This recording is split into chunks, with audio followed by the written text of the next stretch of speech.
There is something buried beneath the oldest stones in North America.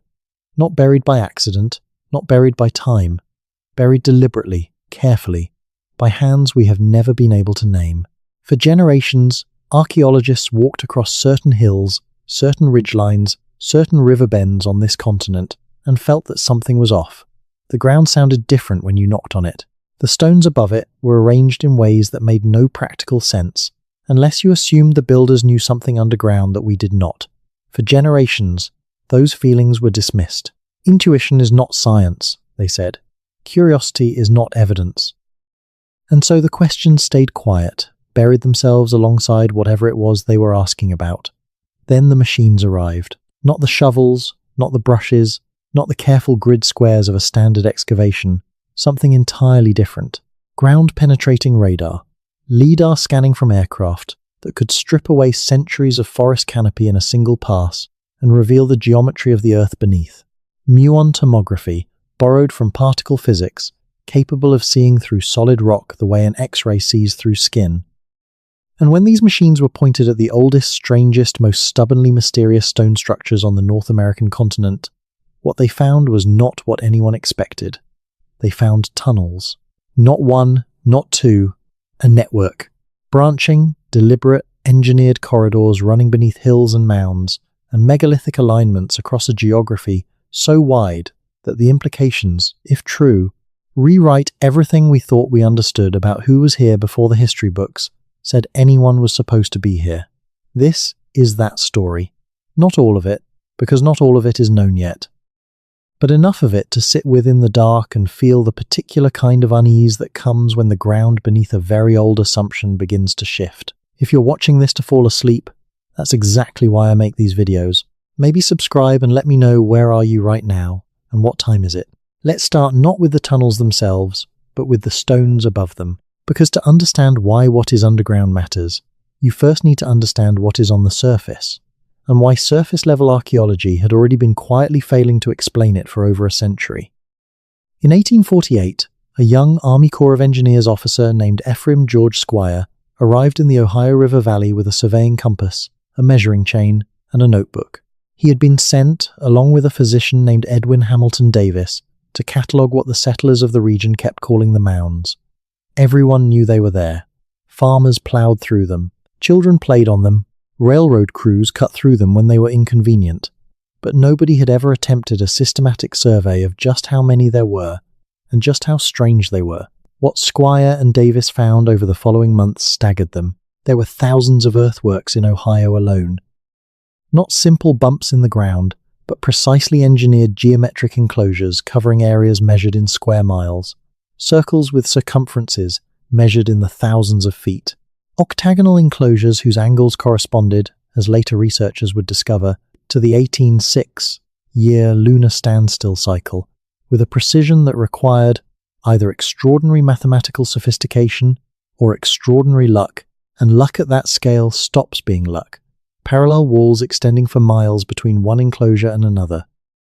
The whole landscape, in what is now Newark and Chillicothe, Ohio, was a connected system so large that its full geometry could only be appreciated from the air, and it had been built by people who had no aircraft, no written mathematics, and according to the textbooks of Squire and Davis's era, no civilization to speak of. Squire and Davis published their findings in 1848 in a volume called Ancient Monuments of the Mississippi Valley. It was the first volume ever published by the Smithsonian Institution, and it created an immediate problem. The problem was simple. The earthworks were obviously the product of sophisticated, organized, large-scale engineering. But the prevailing assumption of 1848 America was that the indigenous peoples of North America were incapable of such things. The solution, embarrassing in retrospect, was the invention of the mound builders myth, a hypothetical vanished race separate from and superior to the Native Americans whom European settlers were actively displacing, who had supposedly constructed these wonders before mysteriously disappearing. The myth was convenient. It was also entirely fabricated. By the end of the 19th century, Smithsonian ethnologist Cyrus Thomas had conducted a systematic investigation and confirmed what many native scholars and leaders had been saying all along. The mounds were built by the ancestors of the people who are still living on this land.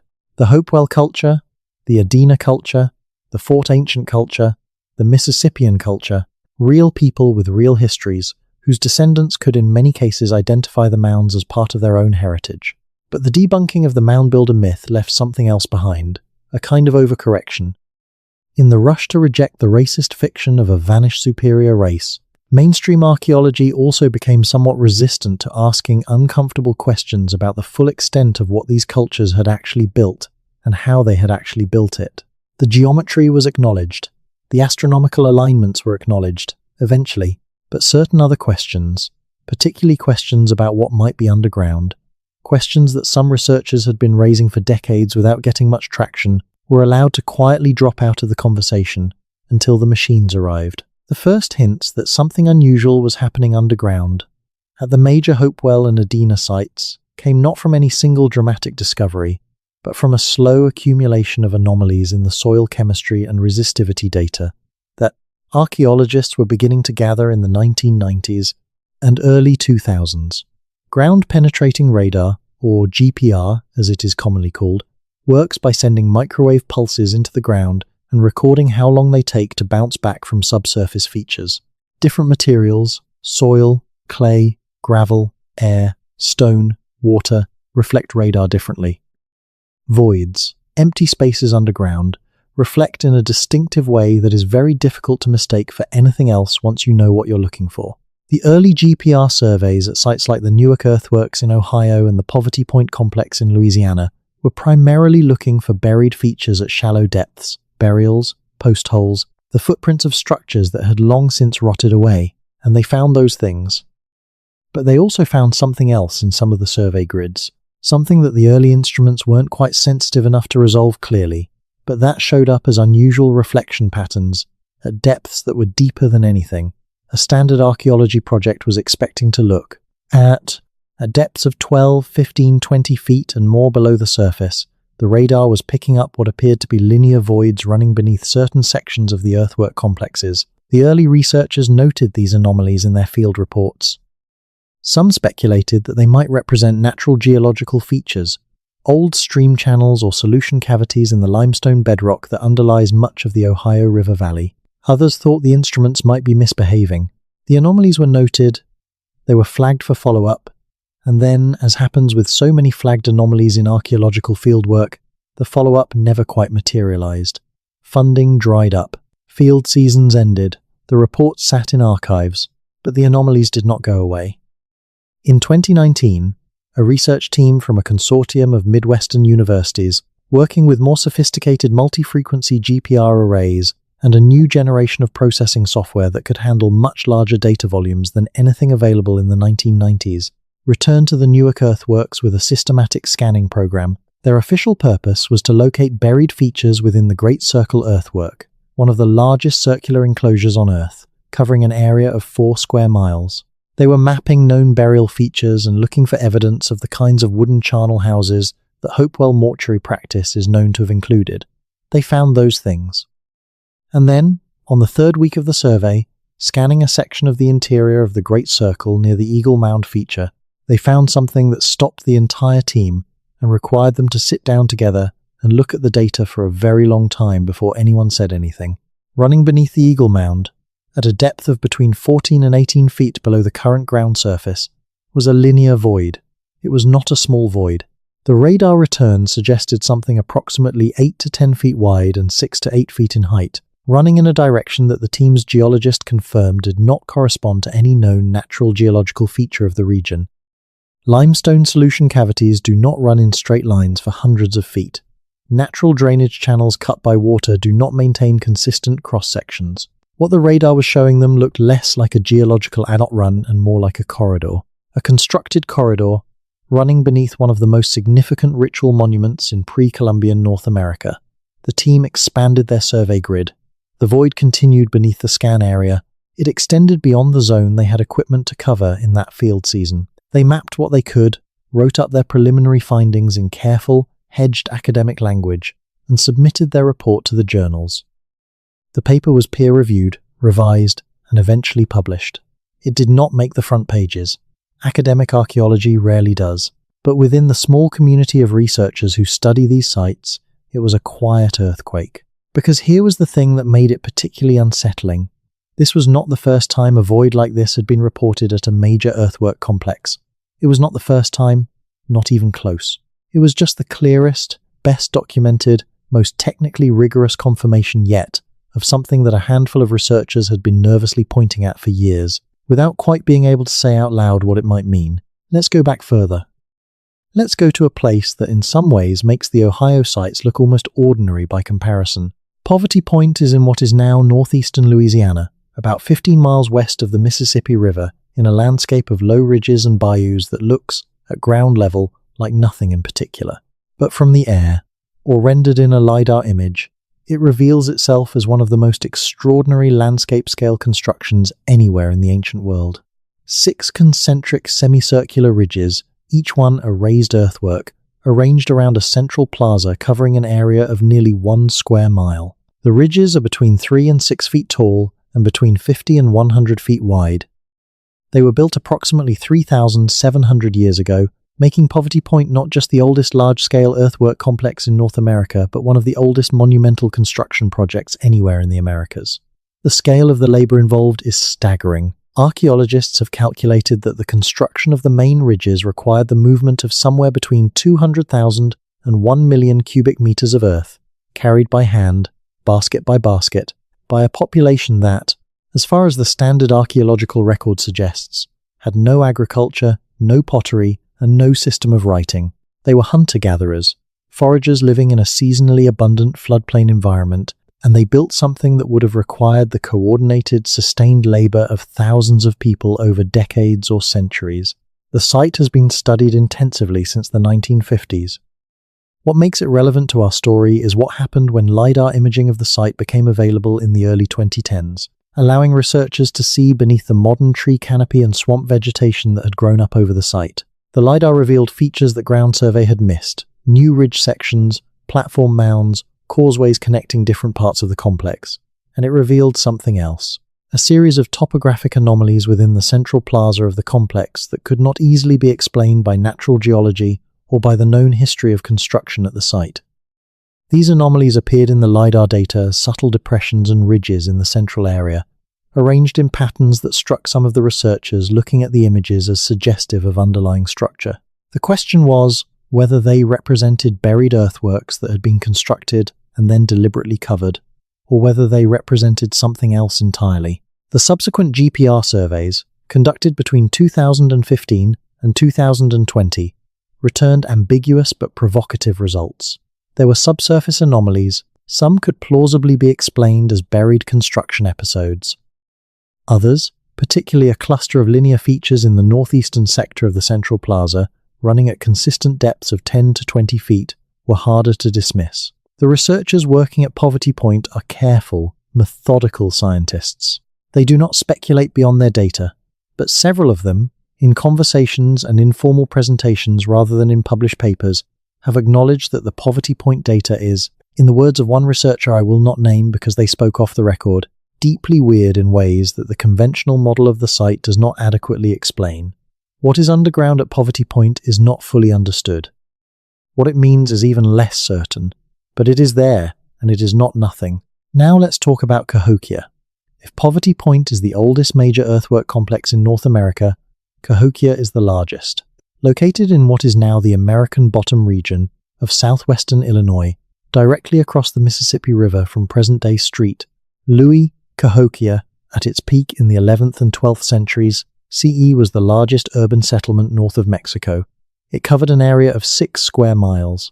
It had a central precinct planned around a massive north-south axis, with a precision that astonished modern surveyors when they first measured it.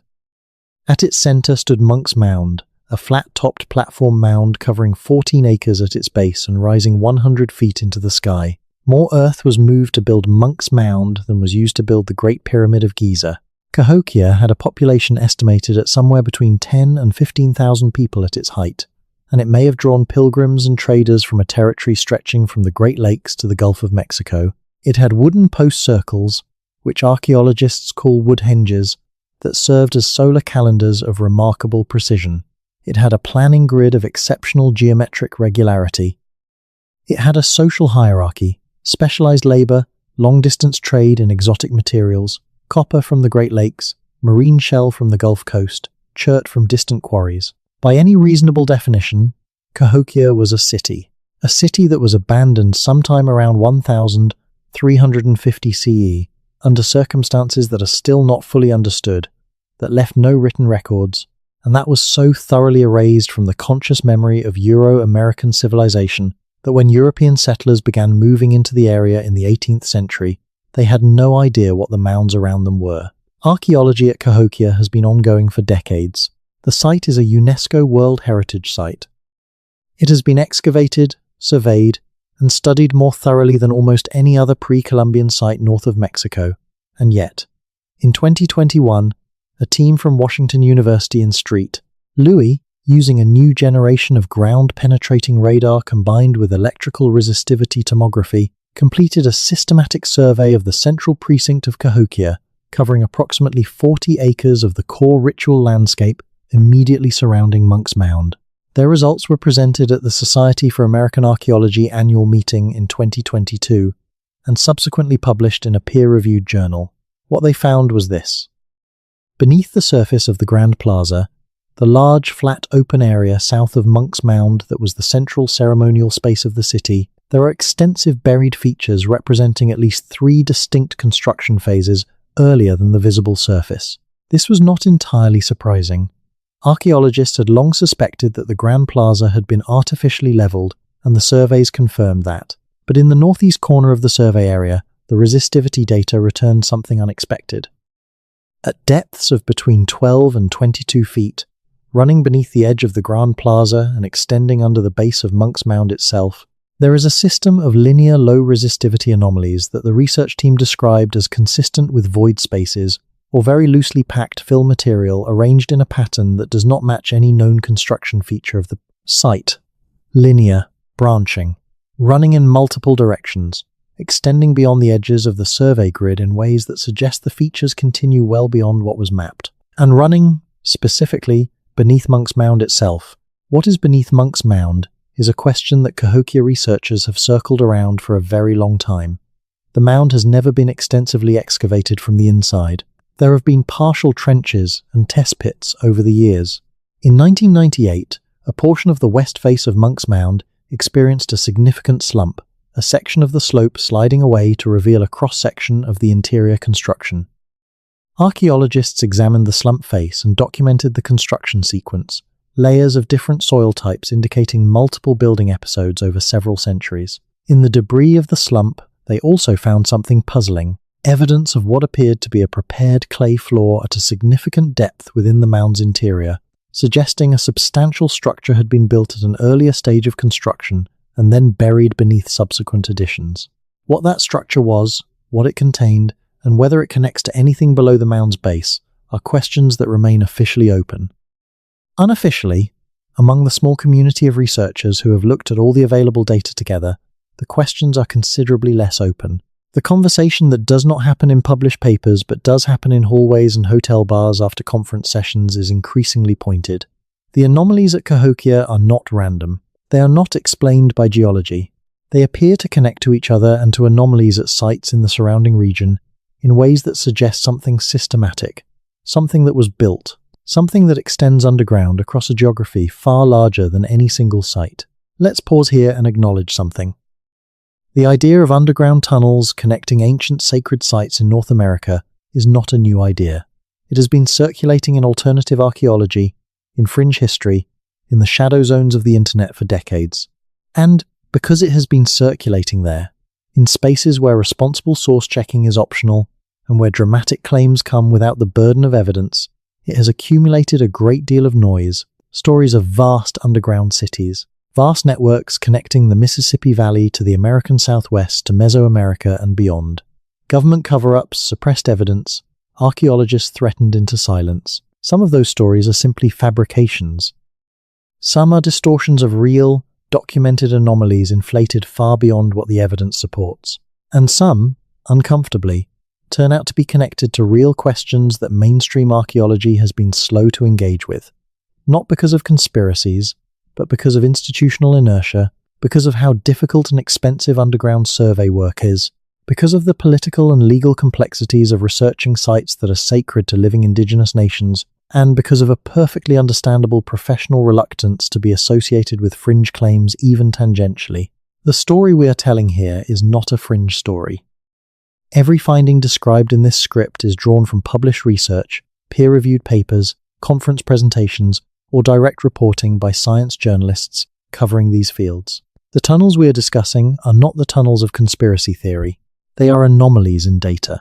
They are subsurface features that cannot yet be fully explained. They raise questions that have not been answered. And the reason they matter, the reason they are worth sitting with in the dark and turning over in the mind, is not because they prove anything outrageous. It is because they suggest that the picture of pre-Columbian North America that most of us were handed in school is considerably less complete than we were led to believe. There is something underground at these sites. We do not know exactly what it is, and the process of finding out is going to be slow, careful, methodical, and probably full of surprises. That is enough. That is more than enough. Let's talk about the technology that is driving all of this, because understanding the tools helps understand why these discoveries are happening now rather than 50 years ago. LiDAR, which stands for light detection and ranging, uses pulses of laser light fired from aircraft to measure the precise elevation of the ground surface beneath. When the ground is covered by forest, which most of the significant archaeological sites in eastern North America are, a single LiDAR pulse will bounce off many things: tree canopy, branches, undergrowth, the ground itself, at different heights. Modern LiDAR systems fire millions of pulses per second and use sophisticated algorithms to identify which returns came from the ground surface and which came from vegetation. The result is a digital elevation model of the bare ground surface, with the forest effectively stripped away, that can reveal earthworks, mounds, platforms, causeways, and enclosures that are completely invisible to ground survey and only partially visible even to aerial photography. The LiDAR revolution in archaeology began in Mesoamerica and Southeast Asia in the late 2000s and early 2010s, where it revealed the full extent of cities like Karakol in Belize and the urban complex surrounding Angkor Wat in Cambodia at scales that completely transformed understanding of those civilizations.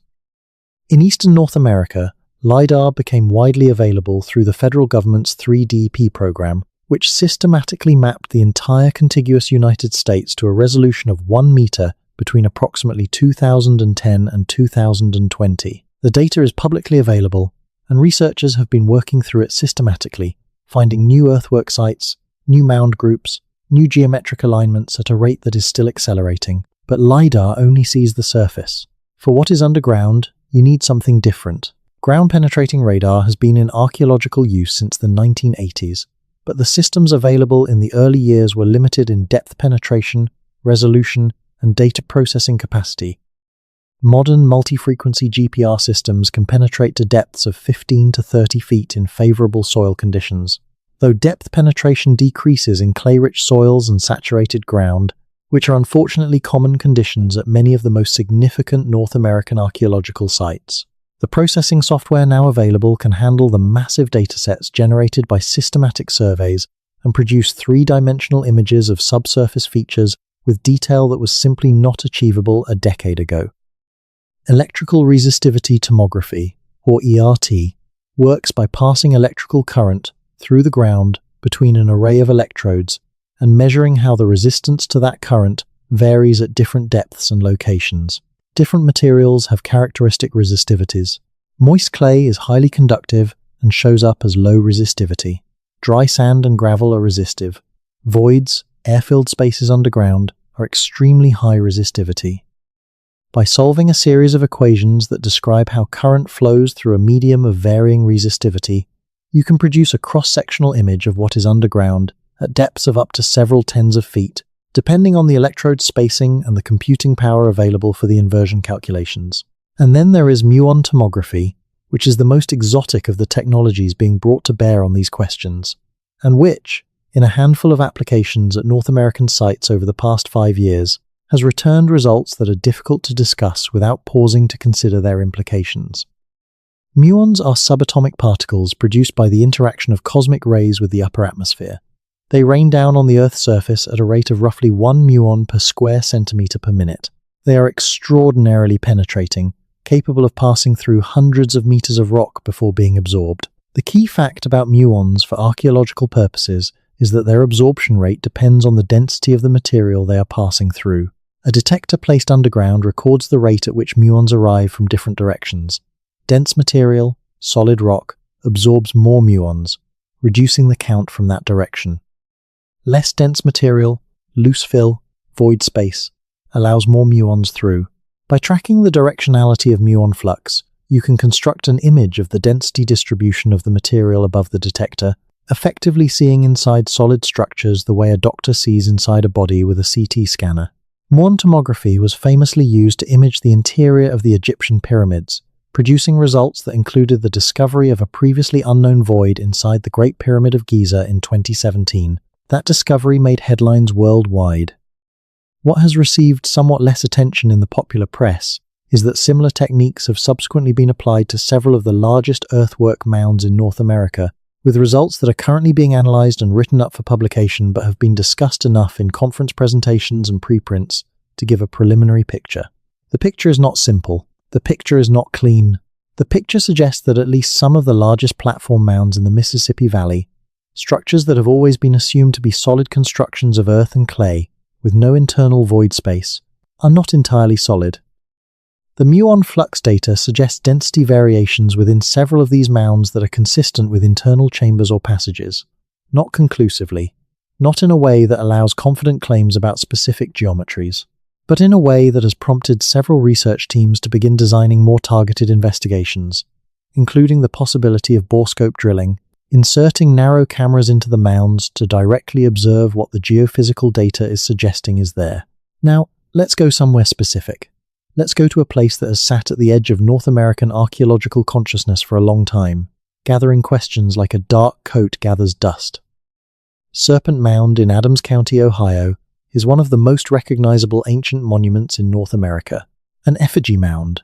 It depicts a serpent, approximately 1,350 feet long, in a sinuous curve, with what appears to be an oval object in the serpent's open mouth at the northeastern end of the form. The mound sits on the edge of a plateau overlooking Ohio Brush Creek, and it sits, geographically, at the center of something extraordinary. A crypto-explosion structure, the eroded remnant of an ancient meteorite impact, roughly 8 miles in diameter. The impact happened approximately 320 million years ago, and it disturbed the bedrock geology of the area in ways that are still geologically visible. The mound's age has been a matter of sustained controversy. Early investigations suggested it was built around 2,000 years ago by the Adena culture. Radiocarbon dating in the 1990s returned a date of approximately 1000 CE, consistent with the Fort Ancient culture. More recent dating work has suggested that the mound may have been built in multiple episodes spanning a very long time period. The question of who built it and when is genuinely unresolved.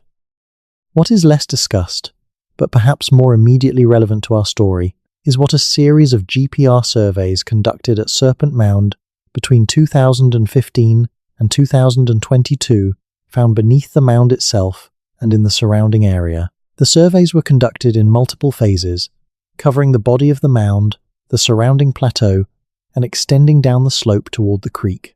Within the body of the mound, the GPR revealed the expected construction history, different episodes of building visible as distinct layers, with the mound apparently having been rebuilt or refurbished at least twice. But in the central section of the serpent's body, roughly at the midpoint of the figure's length, the GPR returned a cluster of deep anomalies that the survey team spent considerable time trying to explain. At a depth of approximately 8 to 12 feet below the current surface of the mound, there is a feature that the resistivity data suggests is significantly less dense than the surrounding Earth. It is not a point feature.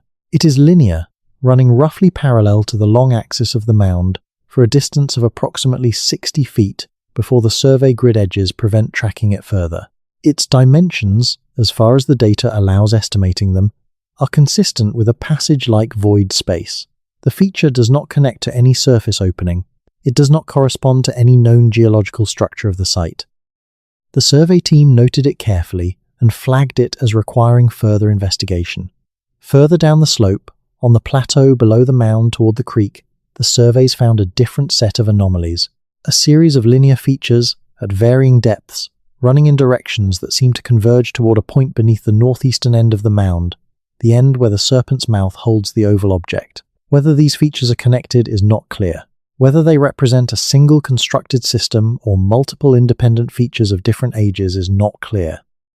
What is clear is that the subsurface of the Serpent Mound site is considerably more complex than the surface suggests, and that the complexity appears to be organized in ways that are not obviously the result of natural geological processes. The Serpent Mound sits on an impact structure. This is worth pausing on for a moment because it appears not to be a coincidence. The placement of the mound on the edge of the crypto-explosion feature is too precise to be accidental.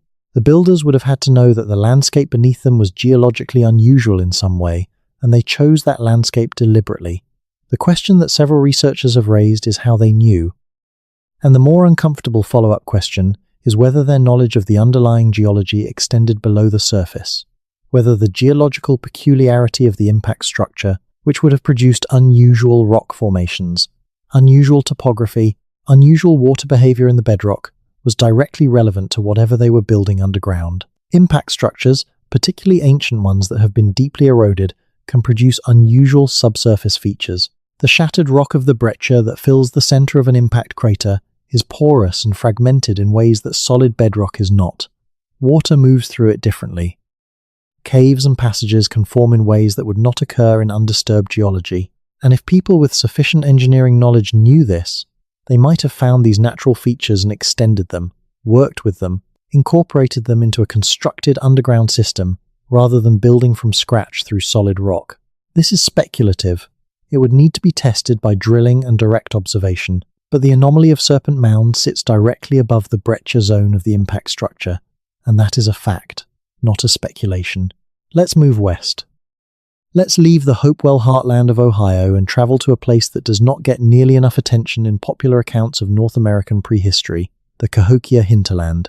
In a radius of roughly 100 miles around Cahokia's central precinct, the LiDAR surveys of the past decade have revealed a landscape that was far more densely occupied and more extensively engineered than anyone suspected.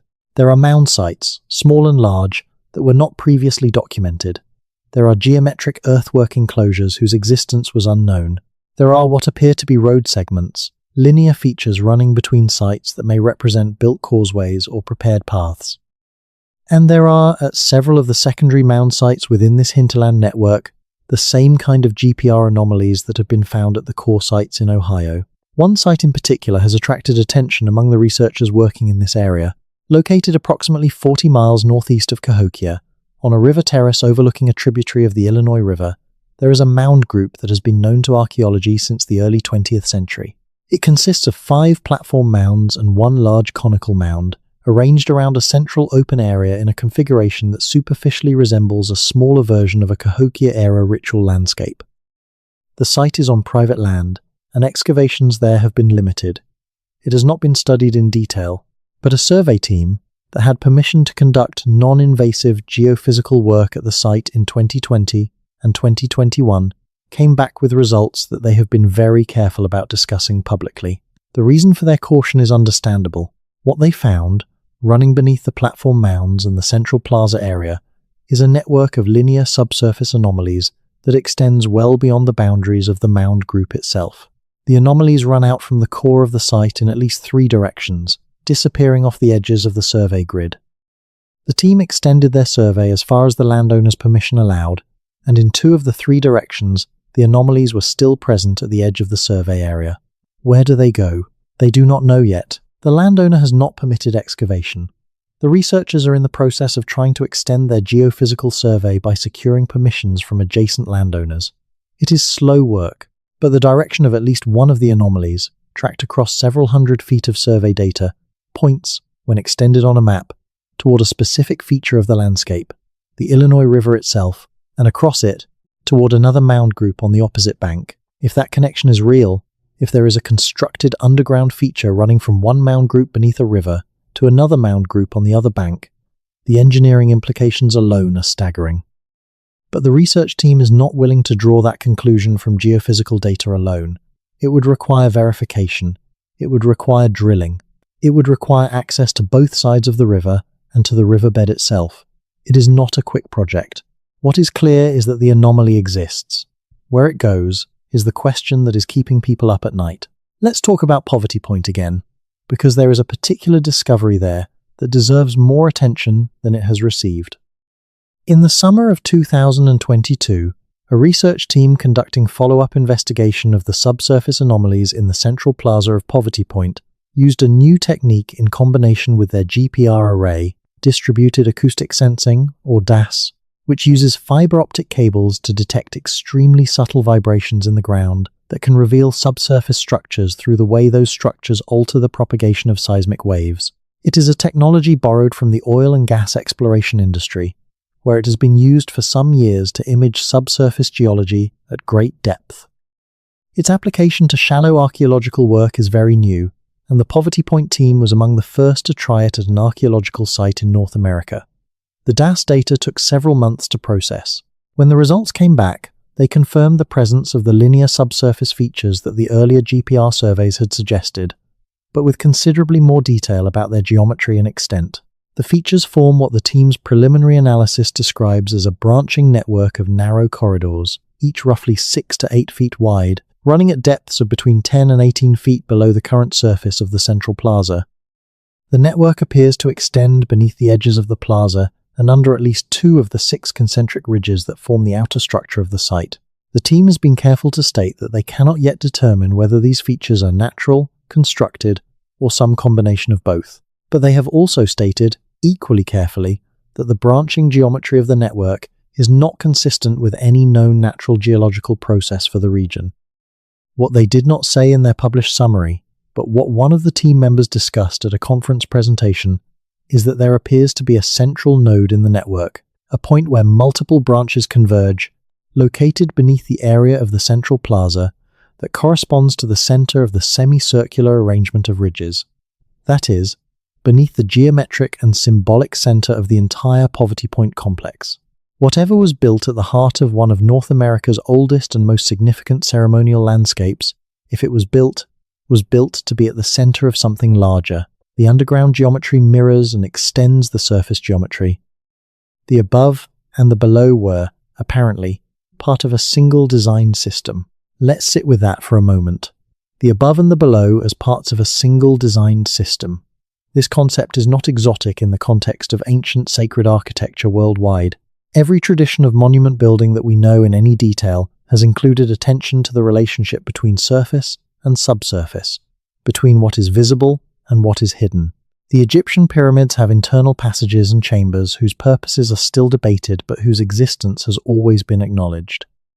Stonehenge may sit above a landscape of underground features, including what geophysical surveys have suggested may be a large circular structure whose relationship to the surface monument is not yet understood. The great temple complexes of Mesoamerica, Teotihuacan, Chichen Itza, Monte Alban, all have significant underground components, tunnels, caves, chambers that were deliberately incorporated into or beneath the surface structures. The idea of a sacred center that extends vertically in both directions, both upward into the sky and downward into the earth, is one of the most widespread structural principles in ancient sacred geography worldwide. What was unusual about North American archaeology for much of the 20th century was the relative neglect of the underground component of this equation. The mounds were studied at the surface, and through selective excavation, the sky connections, the astronomical alignments, received increasing scholarly attention from the 1970s onward. But the downward axis, the possibility that the builders of these monuments were also interested in what lay below, received comparatively little systematic investigation. The geophysical data of the past decade is changing that. And the picture that is emerging is of cultures that thought about their sacred landscapes in all 3 dimensions, not just the horizontal geometry of enclosures and alignments, but the vertical geometry of what the mounds reach toward above and what they reach toward below.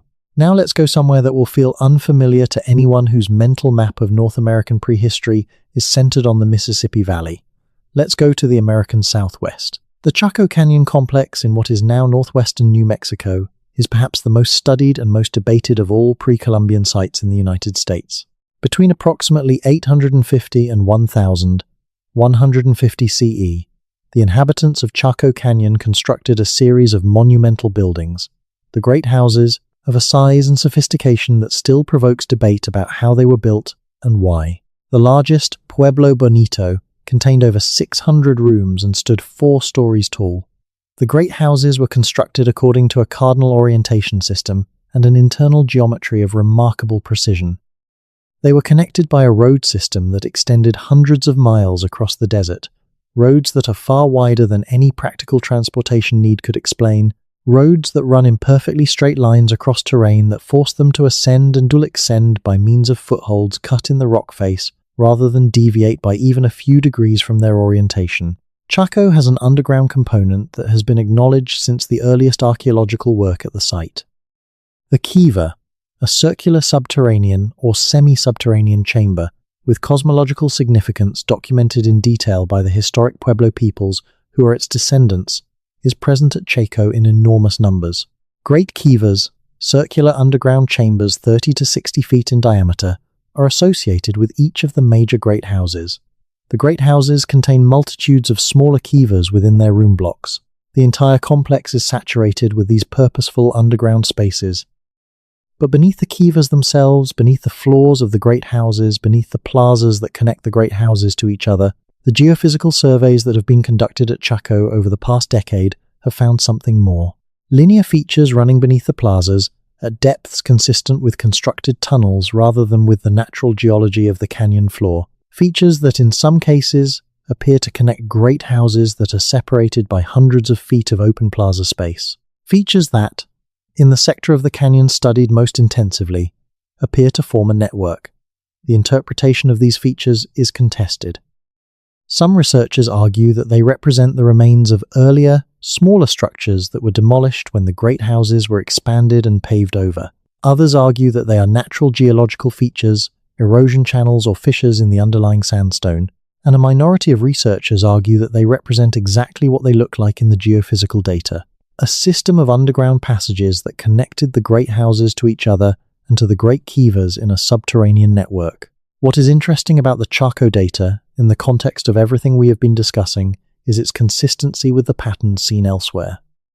Linear subsurface features at consistent depths, branching geometries, connections between major above-ground features, and a placement that suggests the underground network mirrors and extends the logic of the surface arrangement rather than being incidental to it. Chaco and Cahokia were contemporaneous. Their peak periods of construction and activity overlap almost perfectly, spanning roughly the 10th through 12th centuries CE. Whether there was direct contact between these two civilizations has been debated for decades. The existence of Chacoan copper bells at Cahokia and Cahokian pottery types at sites along the Missouri River suggests at minimum that goods moved between the two regions. Whether people and ideas moved as freely is less certain, but the structural parallels between the underground anomalies at both complexes are striking enough to have been noted by researchers working at both sites. Let's talk about the Great Kiva tradition specifically, because it connects in interesting ways to what the new scanning data is suggesting. The Great Kiva is, at its most basic, a large circular room dug into the earth and roofed over. In its developed form at Chaco, it is a sophisticated architectural achievement with internal seating benches, central fire pit, floor vaults of uncertain purpose, a surrounding colonnade of roof support posts, and specific orientation features related to solar and lunar cycles. The ethnographic record from Pueblo peoples who continue to build and use kivas documents their cosmological significance clearly. The kiva represents the sipapu, the place of emergence from the underworld, the hole in the ground through which the ancestors climbed into this world from the world below. The architecture embodies cosmology. Going down into the kiva is, symbolically, going down into the earth, into the previous world, the realm of ancestors and spirits. If the builders of great kivas also built tunnels connecting them, the meaning of those tunnels within the symbolic framework of the culture becomes clearer.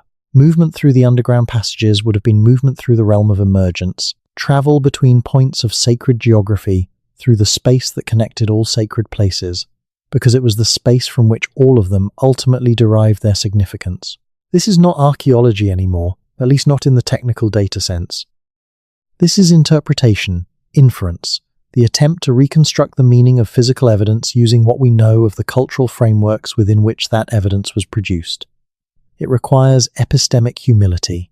The descendant communities of these cultures are the most important voices in any such interpretation, and the appropriate weight to give any particular researcher's interpretation of indigenous sacred architecture is a matter that has to be negotiated carefully and respectfully. But the structural logic is coherent, and it suggests that if there were constructed underground passages at these sites, they were not merely engineering, they were theology. They were built in service of beliefs about the structure of the world, the relationship between living and dead, between surface and depth, between ordinary time and sacred time. Let's go back east and north. Let's go to a place that most people have never heard of and that may be among the most significant archaeological sites in New England. America's Stonehenge, located in North Salem, New Hampshire, is a collection of stone structures covering about 30 acres of a wooded hilltop in the Merrimack Valley. The name is a marketing creation of the 1950s, and the site has a complicated history that includes legitimate archaeological work, tourist commercialization, significant disturbance by previous owners who moved stones without documentation, and decades of debate about whether the structures are genuinely ancient or relatively recent constructions by colonial-era farmers or quarrymen. The stone structures at the site include a central chamber complex, a series of what appear to be standing stones, a large flat stone that has been interpreted as a sacrificial table, and a surrounding landscape of smaller stone alignments and enclosures. Radiocarbon dating of charcoal from beneath some of the structures has returned dates ranging from a few hundred years old to approximately 4,000 years ago, a range so wide that it suggests either multiple construction phases or the presence of very old organic material in disturbed contexts, or both. What is not disputed is that the site is unusual. The central chamber complex includes multiple stone-roofed chambers constructed by stacking and corbelling flat stone slabs that are genuinely sophisticated dry stone construction.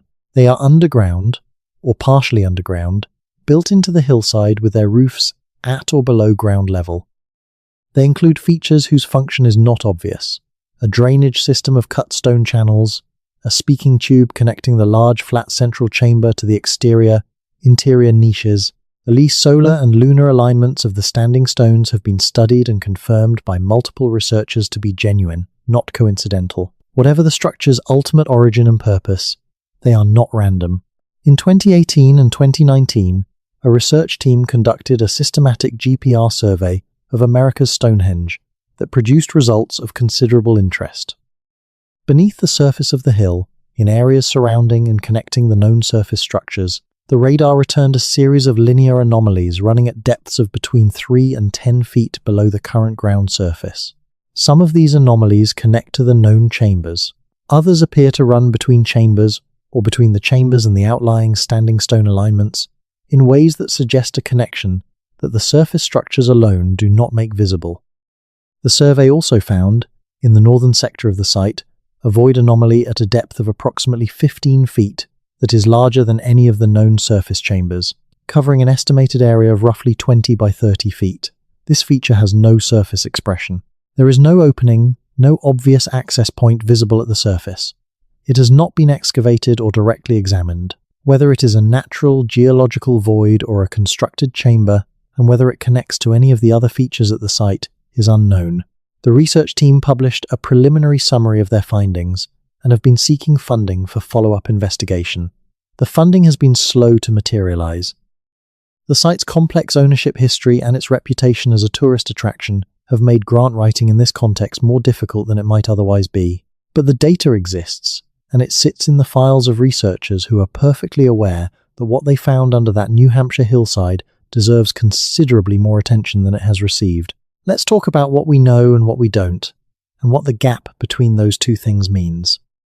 We know that at a significant number of the most important pre-Columbian archaeological sites in North America, systematic geophysical investigation using modern technology has revealed subsurface anomalies that are consistent with constructed underground features. We know that these anomalies appear at sites spanning a wide geographic range, from Louisiana to Ohio to Illinois to New Mexico to New Hampshire. We know that the anomalies at several sites display characteristics: consistent depth, linear geometry, branching structure that are not easily explained by natural geological processes. What we do not know is the precise nature of these features. The geophysical data can tell us that something is there, something with different physical properties than the surrounding matrix, but it cannot tell us definitively whether that something is a deliberately constructed passage, a natural geological void, a buried drainage system, a filled-in earlier construction, or some combination of the above. To answer that question with certainty requires direct examination, drilling, core sampling, or in some cases carefully designed partial excavation. We do not know whether the anomalies at different sites are connected to each other in a coherent system, whether they represent a single tradition of underground construction that spread across a large geographic area during a particular period, or whether they represent multiple independent traditions that happen to produce similar results for similar reasons. The geographic scale and the chronological depth of the cultures involved make the question of connectivity genuinely difficult to answer. And we do not know, perhaps most fundamentally, what these features were for. What purpose did underground passages serve at sacred ceremonial sites across pre-Columbian North America? What activities were conducted in them? Who had access to them? What was their relationship to the surface monuments above them? These are questions that even perfect geophysical data could not answer, because they are questions about meaning, about the lived experience of people who left us no written testimony about their own intentions and beliefs. The answers to those questions, if we can ever approach them, will have to come from a combination of sources: the geophysical and geological data, the archaeological record from the excavations that do happen, the traditions and oral histories of the descendant communities who carry knowledge of their ancestors' practices and living memory, and the kind of careful interpretive work that takes all of these sources seriously and tries to listen to what they say together. Let's spend some time on the archaeology of underground space in indigenous North America more broadly, because the specific geophysical anomalies we have been discussing do not exist in a cultural vacuum. There is a broader tradition, documented across many cultures and many time periods on this continent, of intentional engagement with underground space as a category of sacred geography. The Sipapu concept that we touched on in the context of Pueblo culture is one of the clearest examples. In Pueblo cosmology, documented in detail through centuries of ethnographic work, the world that humans currently inhabit is not the first world. It is the fourth or fifth world, depending on the specific tradition, and humans arrived in it by emerging from the world below through a place in the earth, the Sipapu. This place of emergence is real, not metaphorical. It exists somewhere on the landscape. The kiva, with its small hole in the floor called the Sipapu by analogy, is a representation of and a connection to the real place of emergence. Sacred landscape across the southwest is organized around actual and metaphorical points of emergence from below. The Ojibwe and other Great Lakes Algonquin peoples maintain traditions of the Mishibeshu, the underwater panther, a powerful spirit that inhabits the depths of lakes and rivers and that requires specific forms of engagement, specific offerings and protocols, when humans wish to cross or use the waters that are its domain. The underwater world is a real domain, spiritually speaking, inhabited by powerful beings, accessible through specific points on the surface, requiring negotiation and respect. The Lakota and other Plains nations speak of the Waikoni, the sacred pipe, whose origin story involves a messenger descending from the sky and a corresponding journey upward through the earth. The axis of the world, for many Plains traditions, is vertical, connecting sky and underground through the surface point where sacred ritual is conducted. Sacred sites on the landscape are not just culturally significant in a general sense. They are specific points where the vertical axis of the world is most accessible, where movement between worlds is most possible. The Cherokee maintain traditions of what scholars have called the underworld, a mirror world beneath the surface of the ordinary world that is the source of both great danger and great medicine power. Entry to this world through specific caves, springs, or other openings in the earth was, in traditional contexts, possible for certain people under certain conditions, and such journeys are described in the oral literature. None of this proves that there are constructed tunnels beneath the major archaeological sites of eastern North America. Oral tradition and mythology do not translate directly into subsurface archaeology, but it contextualizes the geophysical anomalies in a way that makes them less mysterious, not more. The cultures that built these monuments were cultures that had elaborate, coherent, deeply held understandings of the significance of underground space.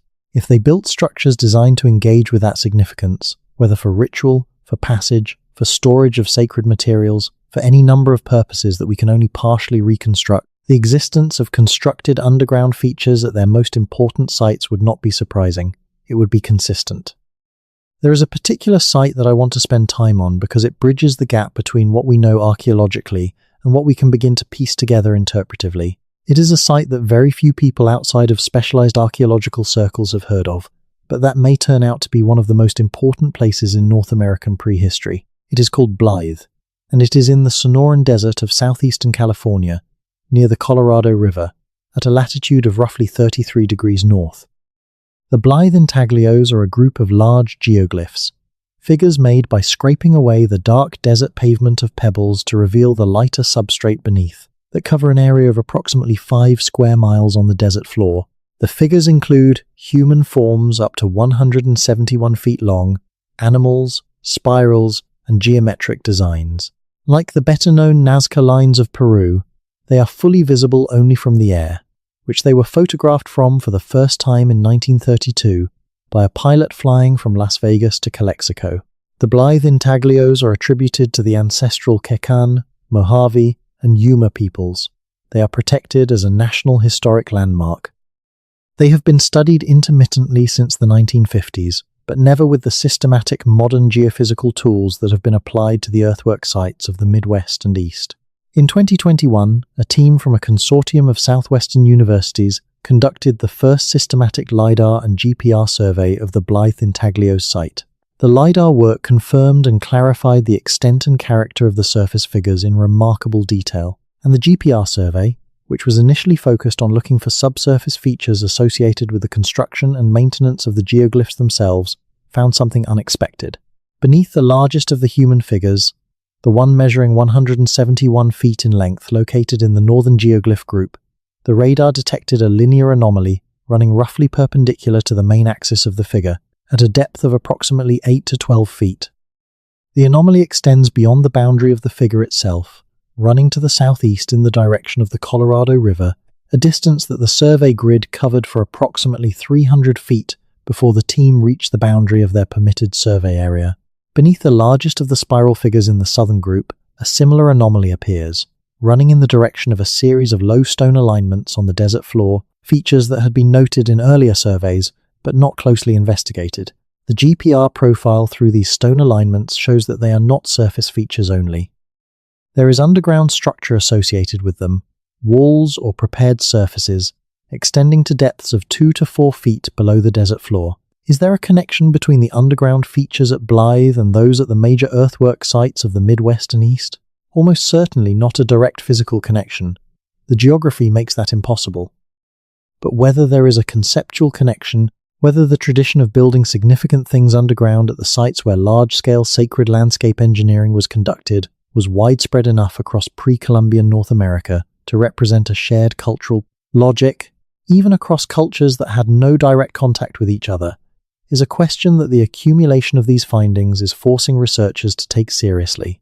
Let's slow down again and talk about something that sits at the edge of this conversation and needs to be addressed carefully. The topic of underground chambers and tunnel networks at ancient sacred sites in North America carries a particular kind of cultural weight that has nothing to do with the archaeology and everything to do with the history of how that archaeology has been conducted and discussed. For over a century, archaeological sites on indigenous land were excavated, looted, and studied without the consent, involvement, or benefit of the native nations whose ancestors built them. Sacred objects, human remains, and culturally significant materials were removed from these sites and placed in museum collections far from their communities of origin. The knowledge produced by this archaeology was produced without indigenous participation and often against indigenous interests. The Native American Graves Protection and Repatriation Act of 1990, known as NAGPRA, was a landmark piece of legislation that required federal agencies and federally funded institutions to inventory their collections of Native American human remains and sacred objects, consult with tribal nations about those collections, and repatriate items that tribes could demonstrate cultural affiliation with. NAGPRA changed the landscape of North American archaeology in profound ways, requiring consultation and partnership with tribal nations that was previously optional or entirely absent. but it did not resolve all of the tensions. Questions about who has the right to investigate ancient sites on what is now federal, state, private, and tribal land are complex and not uniformly settled. Some tribal nations are enthusiastic partners in archaeological research, seeing it as a way to document and strengthen knowledge of their heritage. Others are deeply skeptical of any investigation that treats their ancestors' sacred places as scientific objects of study. Most fall somewhere in between, case by case, site by site, depending on the specific nature of the proposed investigation and the track record of the researchers proposing it. Any serious discussion of what may be underground at these sites has to proceed within this context. The geophysical surveys we have been discussing are, in most cases, non-invasive. They do not disturb the ground or the features within it, but they raise the prospect of follow-up investigation that might be invasive. And the question of whether and how such investigation should proceed is not one that can be answered by archaeologists alone. It requires conversation with the communities whose heritage is at stake, and it requires those communities to be positioned as partners and authorities rather than as subjects of study. This is not a complication or an obstacle. It is a corrective. The history of North American archaeology has been, in significant part, a history of powerful institutions extracting knowledge from communities that received little benefit from that extraction. A different model, one where tribal nations are full partners in the research enterprise, where they have meaningful authority over what is investigated and how, and where the knowledge produced is genuinely shared, is not only more ethical, it is also likely to produce better science, because it incorporates knowledge systems and interpretive frameworks that academic archaeology, working alone, does not have access to. Some of the most interesting research happening right now at these sites is being conducted in exactly this kind of partnership, and the results reflect it. Let's talk about a specific example of what that partnership looks like in practice, and what it has produced. In 2018, a collaborative project between the Osage Nation and a team of archaeologists from the University of Oklahoma began systematic investigation of a series of mound sites in the Osage Cession territory of northeastern Oklahoma and southern Kansas. The Osage are descendants of people who were in this region long before European contact, and their oral traditions contain detailed information about significant places on the landscape, information that had not previously been integrated into the archaeological investigation of those places. The collaboration worked in both directions. Archaeologists shared their geophysical data with Osage cultural advisors, who interpreted features in the data in light of oral tradition. Osage cultural advisors shared knowledge of specific sites and their significance, directing the archaeological team to locations that had not been previously investigated or that had been under-investigated. In one case, an Osage elder directed the team to a particular landform, a low ridge in an unremarkable seeming section of upland prairie, identifying it as a place of significance in Osage oral tradition associated with passage between worlds.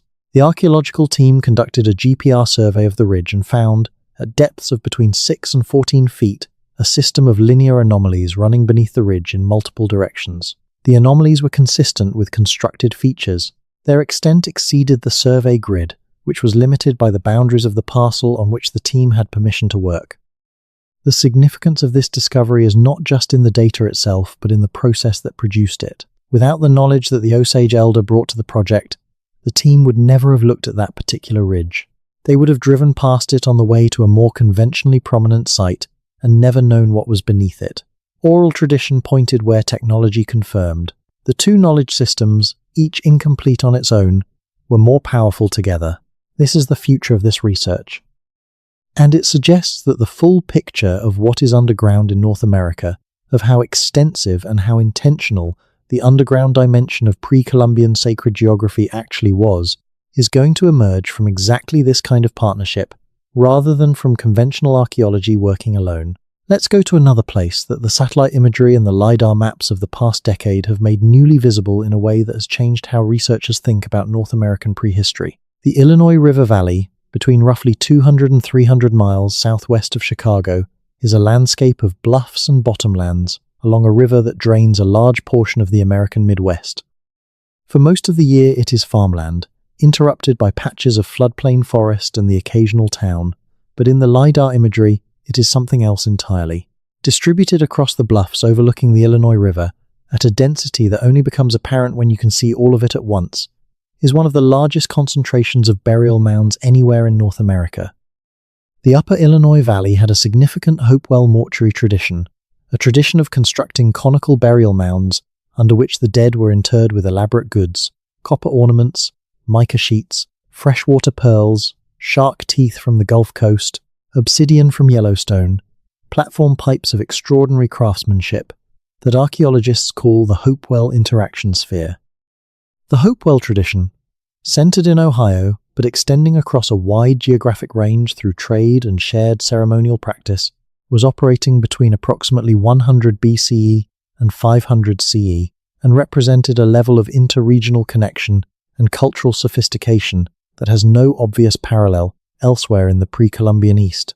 What the LiDAR maps of the Illinois Valley show, and what ground survey would never have revealed, is that the burial mound groups on the bluffs are not isolated. They are connected by linear features running along the bluff line, features that represent either earthwork ridges or prepared paths linking mound groups to each other across distances of miles. The pattern is systematic.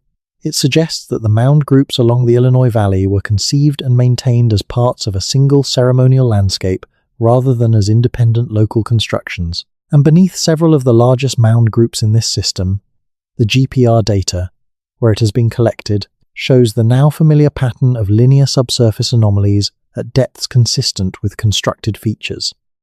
The anomalies at two mound groups in the valley appear when their orientations are extended on a map to point toward each other across the river that separates them, raising again the question that was raised by the data from the hinterland sites around Cahokia.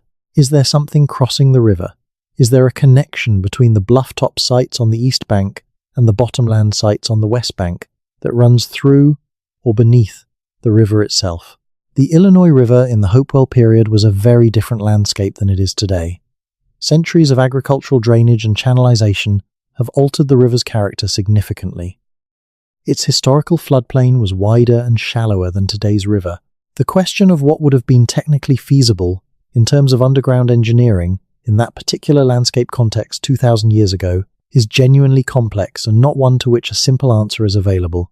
But the data suggests that whatever is underground in the Illinois Valley is oriented, in multiple cases, toward the river. The river, it appears, mattered to the underground geometry in ways that are not yet understood.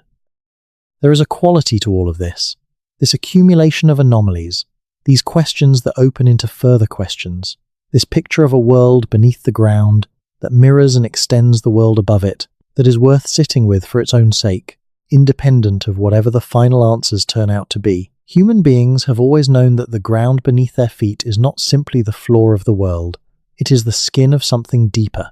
Every culture that has left a record of its beliefs has wrestled with what lies beneath, has developed frameworks for understanding the relationship between the surface world of light and breath and the underground world of darkness and sleep and death. And, in many traditions, new life.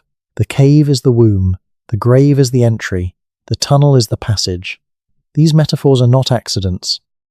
They reflect something in human experience that is older than language, a knowledge that the ground is permeable, that going down is a form of going in, that what is buried is not necessarily gone. The people who built the mounds of the Ohio Valley and the great houses of Chaco Canyon and the ceremonial plazas of Cahokia and the geoglyphs of the Sonoran Desert were working within cosmological frameworks that took the relationship between surface and depth, between above and below, with the utmost seriousness. Their monuments reach upward, yes, to the sun and the stars, to the alignments that track the movements of the sky across the centuries, but they also reach downward. They are anchored in the earth not only physically but spiritually. The ground beneath them is not background. It is part of the statement they are making. What the geophysical data of the past decade is showing us, slowly and incompletely but with increasing clarity, is that the downward reach of these monuments was not only spiritual, it was physical. There are things underground at these sites, constructed things, or at least things that bear the mark of construction, things with geometry and direction and depth that do not arise from the accidental workings of natural geology. The ancient builders of these monuments were not content merely to gesture toward the underground world. They went there. Let me take you to one more place before we begin to turn toward what all of this might mean in the larger sweep of North American history. Watson Brake is in what is now Ouachita Parish, Louisiana. It is an 11-mound complex, arranged in an oval configuration, approximately 500 feet across. connected by a low earthen ridge that encircles most of the complex. Like Poverty Point, with which it shares a region and a tradition, it was built by people without agriculture, people living from the resources of the floodplain forest and bayous of the lower Mississippi Valley. Unlike Poverty Point, Watson Break is considerably older. Radiocarbon dating has returned dates of approximately 3,500 BCE for the earliest construction at the site, making it 5,500 years old. It is the oldest confirmed earthwork mound complex in the Americas. Watson Break was discovered, in the archaeological sense, relatively recently. The site had been known locally for some time, but its antiquity was not established until a series of radiocarbon dates in the 1990s returned the results that upended the existing timeline for monumental construction in North America. At 5,500 years old, Watson Break predates Poverty Point by almost 2,000 years. It predates the earliest pyramid construction in Egypt.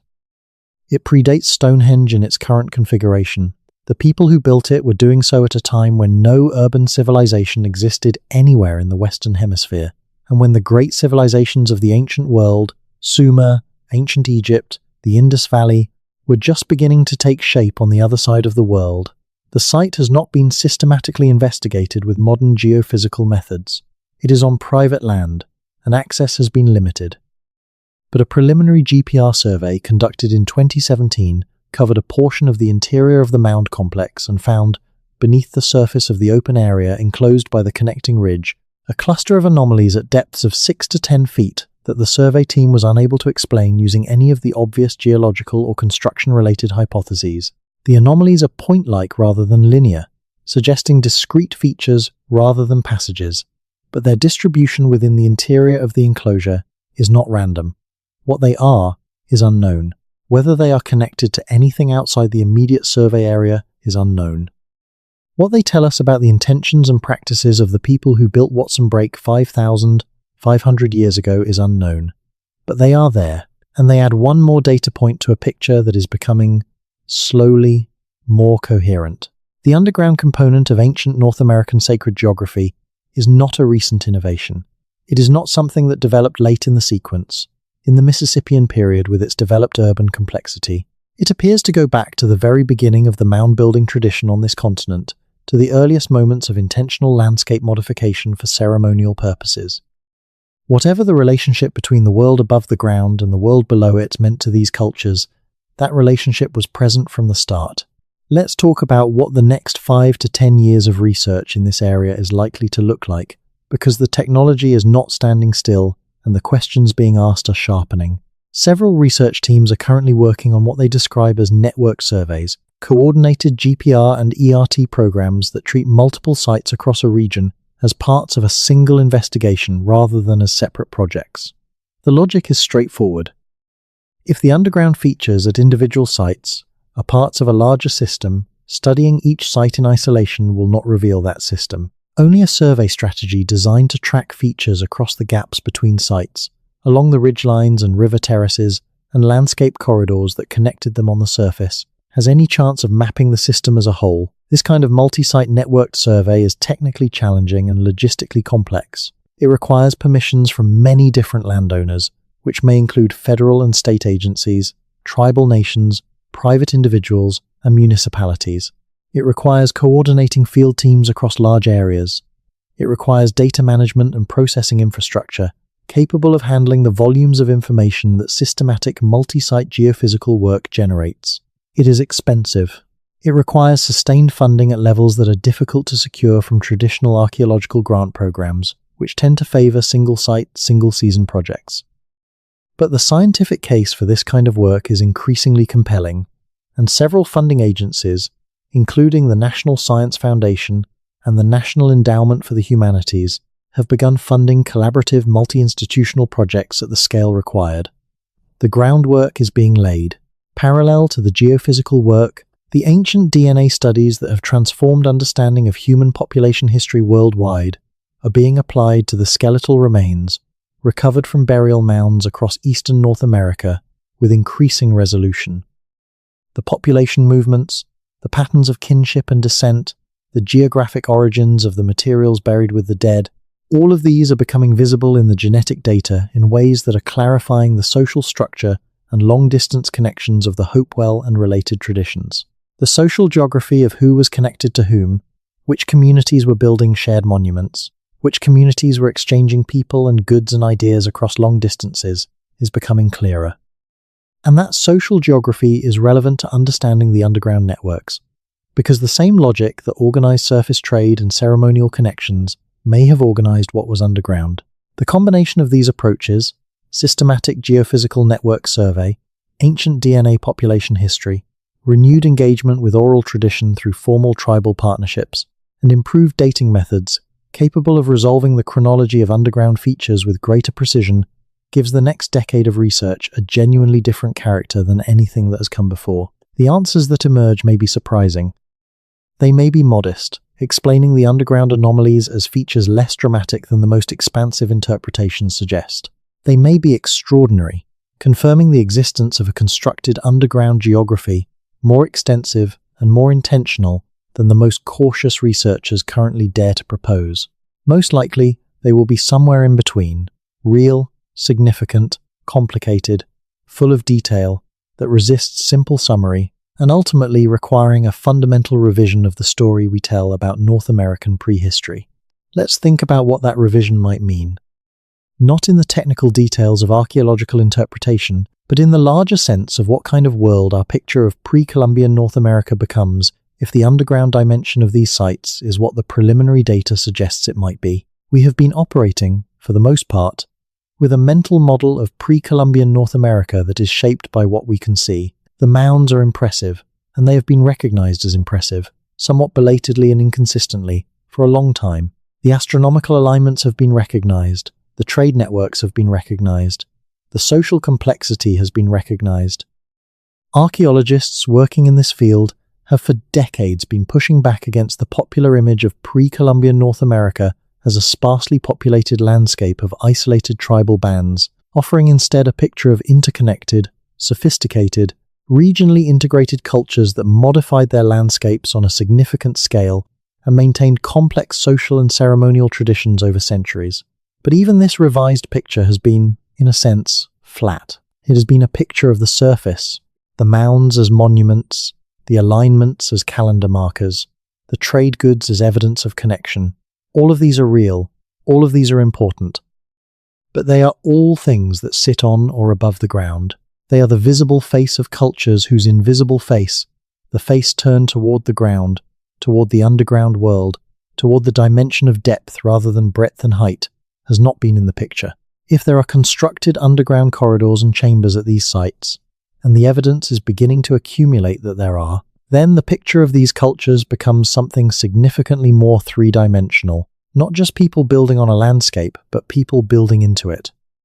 Not just people aligning their monuments with the sky, but people engaging the world beneath their feet with equal seriousness and sophistication. Not just people for whom the sacred geography was a matter of hills and rivers and stone alignments, but people for whom the sacred geography extended underground in ways that they marked, entered, maintained, and used for purposes we are still trying to understand. This is not a small change to the picture. It is a fundamental expansion of it.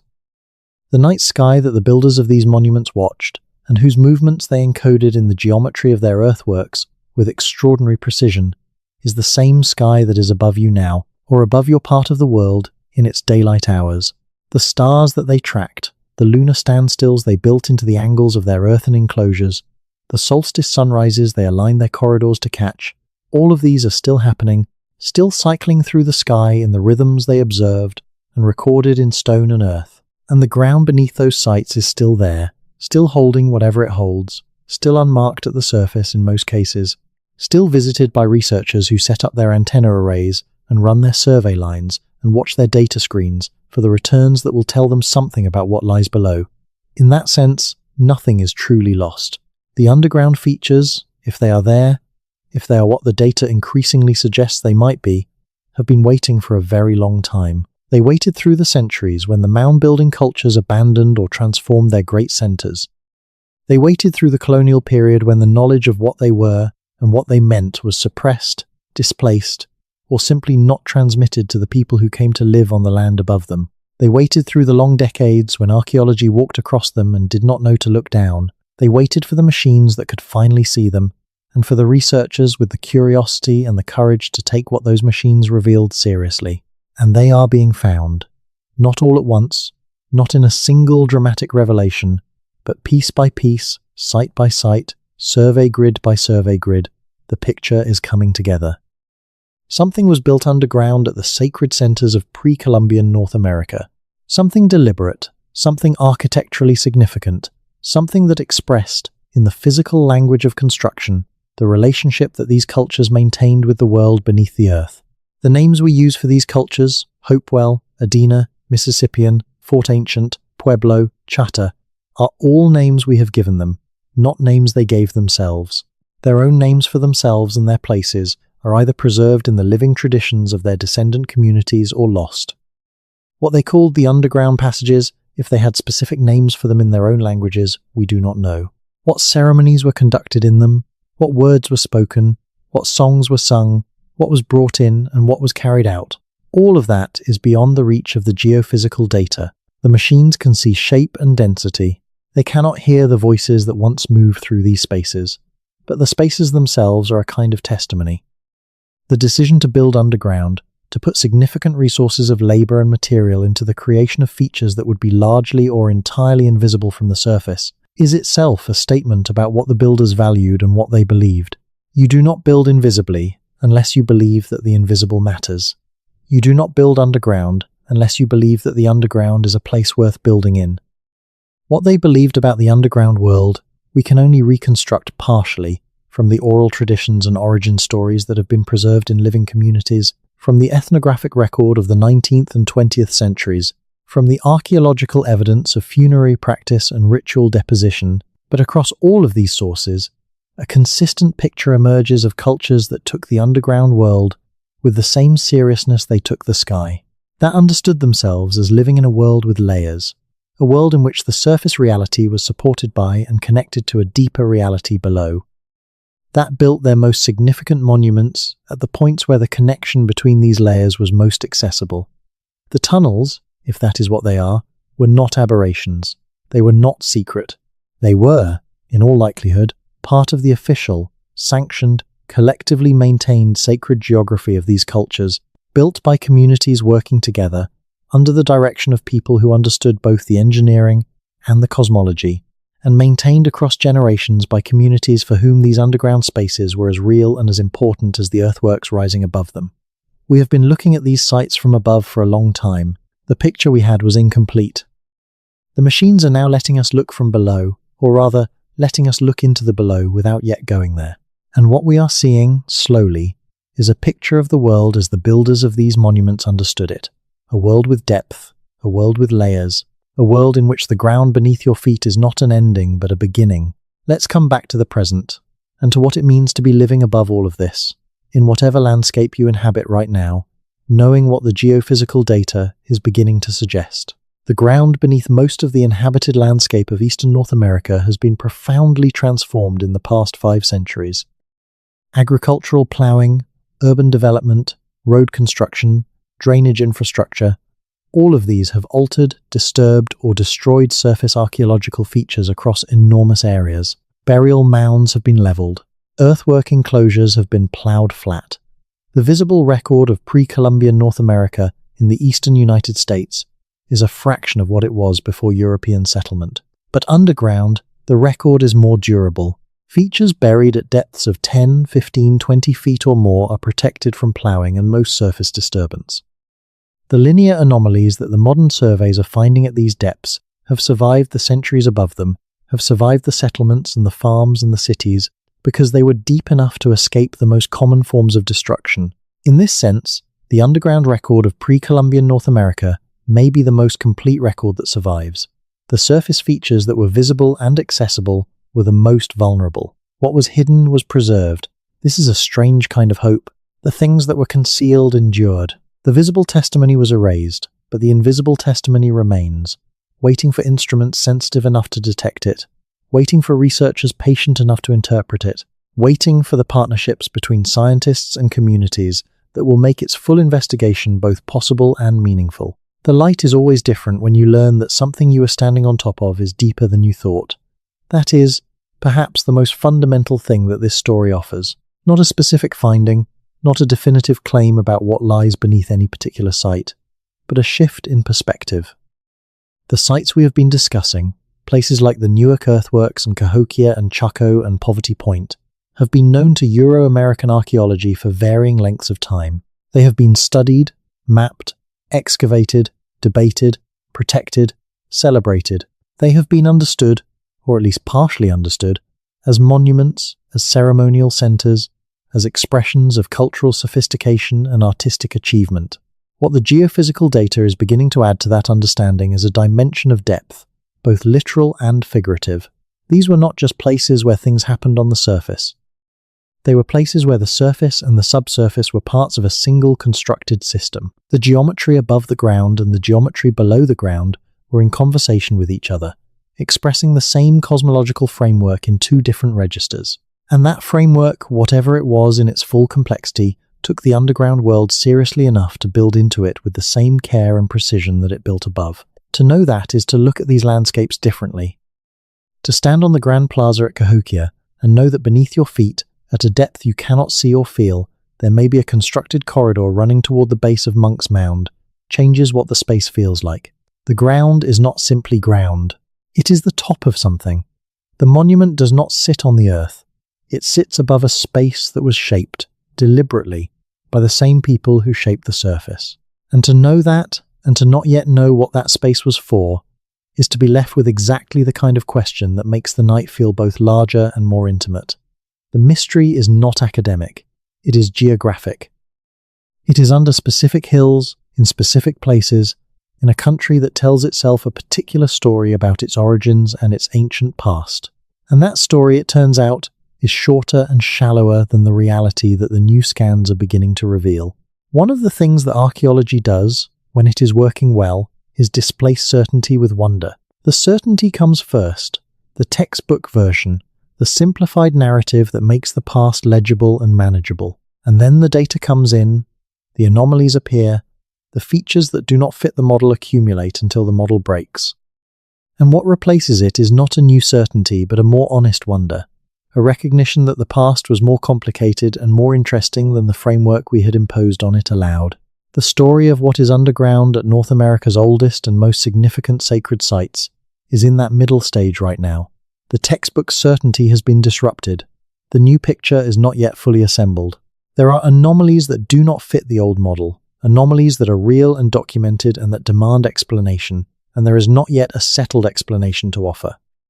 What there is, instead, is a set of genuinely open questions being investigated by genuinely curious people using tools that could not have existed 30 years ago. That is a good place for a story to be, not closed, not concluded. Still moving, still revealing, still surprising, even the people who have been working in this field the longest and know it best.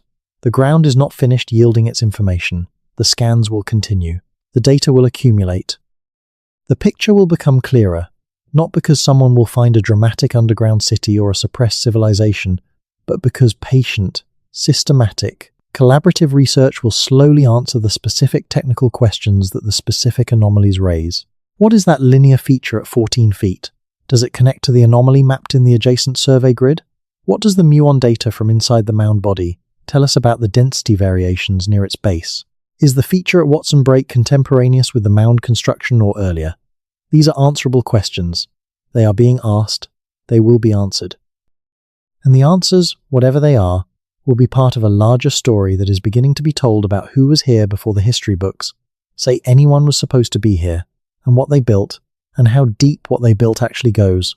You have been listening for a long time now, following a story that began with a strange feeling that the ground sounded different and moved through the data, returns of ground-penetrating radar, and the topology of ancient ceremonial landscapes and the cosmological frameworks, of cultures that knew the earth had layers.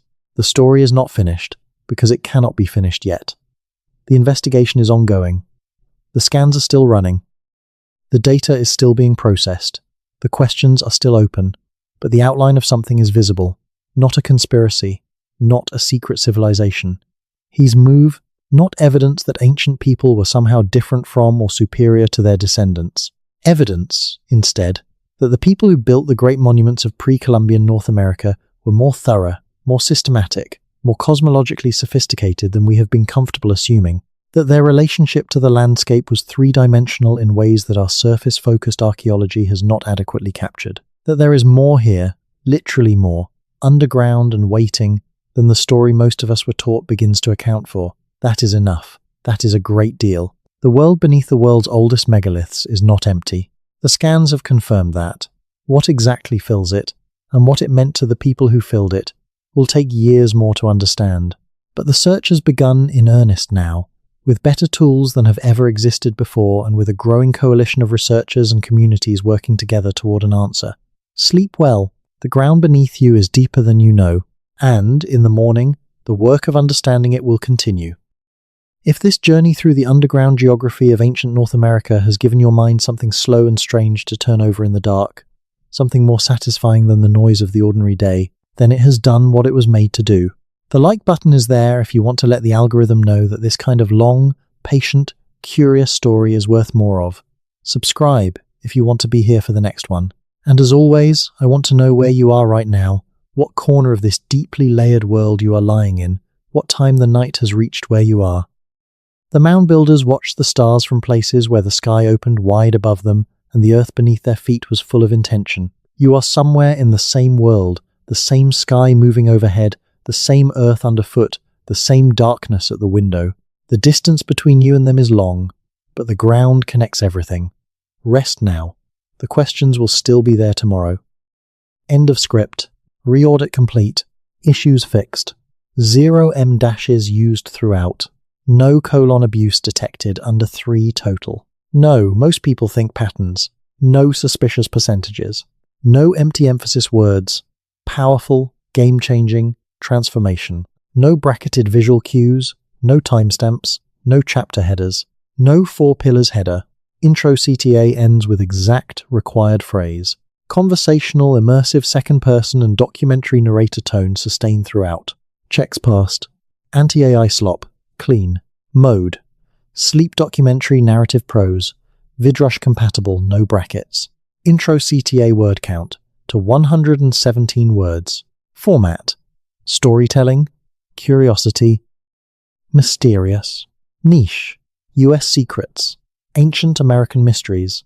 Forbidden history of pre-Columbian North America. Estimated character count to 205,000 to 206,000 characters. No chapter headers, no visual cues, no 4 pillars. There is a particular kind of silence that you find in certain places on the North American landscape. Not the silence of emptiness, the silence of depth.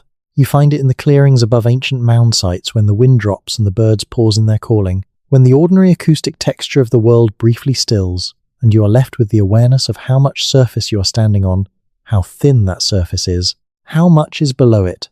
People who spend a great deal of time at these sites report it. Archaeologists who have worked at Cahokia or the Newark earthworks for years describe moments of peculiar stillness when the site seems to communicate something that the research data cannot quite contain. This is not mysticism. Or rather, it is the same mysticism that any careful attention to a deeply layered place eventually produces. The mounds are old. The oldest of them are older than the written history of any civilization currently operating on Earth. When you are standing on or near something that has been in that place for 3,000 years, for 5,000 years, for longer than the Egyptian pyramids, the ordinary assumptions about what is solid and what is temporary, what is visible and what is hidden, what matters and what is merely background, all of these tend to become somewhat unstable. That instability is, in a sense, the appropriate response. These sites were designed to produce a response. Not necessarily the specific response of 21st century archaeologists with ground-penetrating radar equipment, but some version of the shift in perspective that comes from being in the presence of something built to represent the relationship between the world you can see and the world you cannot. Let's go deeper into one of those relationships. The concept of the underworld in indigenous North American traditions is not uniform. It is not a single doctrine held by a single culture. It is a family of related ideas that vary enormously in their specifics across the hundreds of cultures and thousands of years that the term encompasses. But within that variation, some structural consistencies appear across traditions separated by geography and time, consistencies that are worth noting because they bear on what the underground features at these sites may have meant to the people who built them. One of those consistencies is the idea of the underworld as a source, not primarily a destination for the dead, though it can be that as well, but a place from which things come into the world, a place that is anterior to the visible world in some fundamental sense. The Pueblo emergence narratives, in which humans climb upward through a series of worlds to arrive at the current world, position the underground as the origin point of everything, the source from which the current world's inhabitants emerged, and to which, in various ways, they continue to maintain connection. The kiva is not a memorial to the original emergence. It is a maintained connection to the ongoing source. This is different from the underworld of, say, Greek mythology, which is primarily a place where the dead go. The North American underworld, in many traditions, is not principally about death. It is about origin and source and renewal. Going underground is going back to the beginning, not going forward to the end. The dead may rest there, and the dead may be accessed there, but that is because the dead are returning to the source from which they originally came and from which, in some traditions, they may in some form come again. If this framework is applied to the underground features at sacred sites, the corridors and chambers that the geophysical data is suggesting exist beneath the earthworks and great houses and plazas, they begin to look less like secret passages and more like maintained connections. Not hidden features, but interior features. The underground complement to the surface monument, the way that a building has both an exterior and an interior. The surface monument faces the sky, aligns with the stars, marks the movements of sun and moon across the horizon. The underground features face the source, maintain the connection downward, preserve the relationship with the world from which everything emerged. This interpretation is speculative, as all interpretation of monuments built by cultures that left no written explanatory texts must be speculative. But it is grounded in the documented cosmological frameworks of the cultures involved, and it is considerably more coherent than the alternative interpretation, which is to treat the underground features as purely functional, as drainage systems or storage facilities, or simply as artifacts of construction technique. The functional explanations fail the test of proportionality. The scale and the deliberateness of what the data is suggesting are too great to be explained by purely practical motivations. Let's go to a place that brings the question of maintained underground connection into particularly sharp focus. The Hopewell Culture National Historical Park in Ohio, which protects portions of the earthwork complexes in and around Chillicothe, includes a site called Mound City. Mound City is a square earthen enclosure approximately 500 feet on each side, containing 23 burial mounds. It was originally excavated in the 19th century, and much of what was found there, including extraordinary objects of copper and mica and obsidian, is distributed across museum collections. The site was restored in the 20th century after having been significantly damaged by the construction of a military training camp during World War I. When modern archaeologists conducted geophysical surveys of Mound City in preparation for management planning work, they found something that the 19th century excavators had not suspected. Beneath the surface of the square enclosure, connecting the burial mounds to each other in an underground network of shallow features, was a system of prepared channels or shallow trenches running between the mound bases. The channels were not deep, only 2 to 4 feet below the surface, and they had been filled with specific types of prepared soil that the archaeologists could distinguish from the surrounding matrix by its texture and composition. The channels connected each mound to its neighbors in a sequence that seemed to follow the alignment of the mounds and the orientation of the enclosure. What these channels were for is unknown. They are too shallow and too narrow to have been passable passages. They may have been drainage features. They may have been conduits for something. Liquid, fire, sacred objects that moved ceremonially between the mounds during specific rituals. They may have been symbolic connections, expressing in physical form the relationship between the dead interred in each mound, making underground what was also expressed above ground by the spatial arrangement of the mounds within the enclosure. What is striking is that they exist at all, that the people who built and maintained Mound City went to the trouble of constructing underground features that connected the burial mounds to each other in ways that were not visible from the surface. Whatever their function, they represent an investment in the underground dimension of the site that was not obligatory, that required additional labor and planning, and that implies a conception of the site as having an underground logic in addition to its surface logic. At deeper levels, the GPR surveys of Mound City found additional anomalies, larger features at depths of 8 to 15 feet, whose nature and extent are less clear from the current data, but that appear to be associated with the central mound of the group, the largest burial mound in the enclosure. Those deeper features are on the research agenda for future seasons. They have not been resolved, but they are noted. Let's talk about water. Water is central to the sacred geography of virtually every culture that has left a record of its beliefs. Springs, rivers, lakes, the places where water emerges from the earth or disappears back into it, are consistently among the most significant features of indigenous sacred landscapes across North America. The relationship between water and the underground world is direct and obvious. Water goes underground. Water emerges from underground. Springs are the visible expression of what the underground contains. Rivers are the surface expression of water's underground journey. The placement of many of the major earthwork sites in eastern North America is intimately related to water.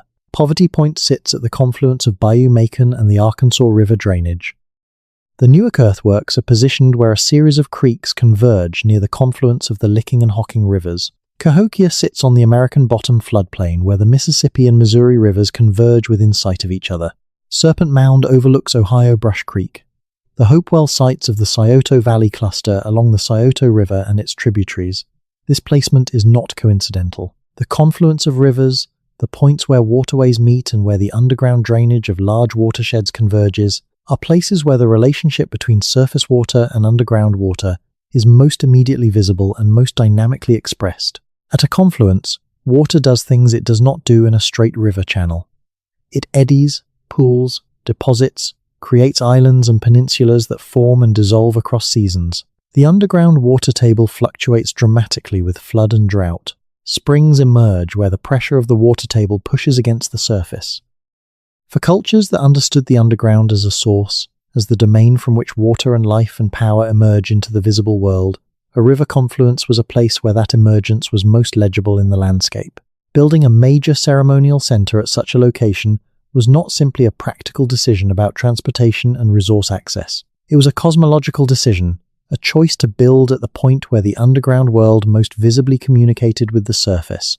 And if the underground features at these sites were built to maintain the connection with that underground source, water was almost certainly part of the picture. The linear anomalies that the geophysical surveys are finding may, in some cases, be water features, channels designed to direct or capture groundwater for ceremonial purposes, or to maintain a specific relationship between the above-ground sacred landscape and the aquifer beneath it. The possibility that water moved through some of the underground features at these sites, either naturally or by design, adds a dimension to their interpretation that is only beginning to be explored. There is a site in the upper Midwest that deserves particular attention in this context, a site that sits at the intersection of several of the themes we have been developing, and that has, in the past several years, produced geophysical data of unusual significance. Effigy Mounds National Monument in northeastern Iowa protects one of the largest concentrations of effigy mounds, animal-shaped earthen mounds, in North America.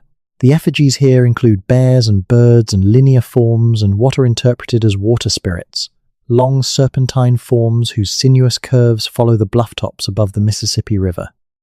The mounds at effigy mounds were built by people of the late woodland and effigy mound traditions between approximately 750 and 1200 CE, and they have been protected as a national monument since 1949. The site sits on a series of bluffs above the Mississippi River, and the relationship between the mounds and the river is not incidental. The bear effigies and bird effigies are oriented in ways that relate to the river below. The water spirit effigies follow the bluff line above the river.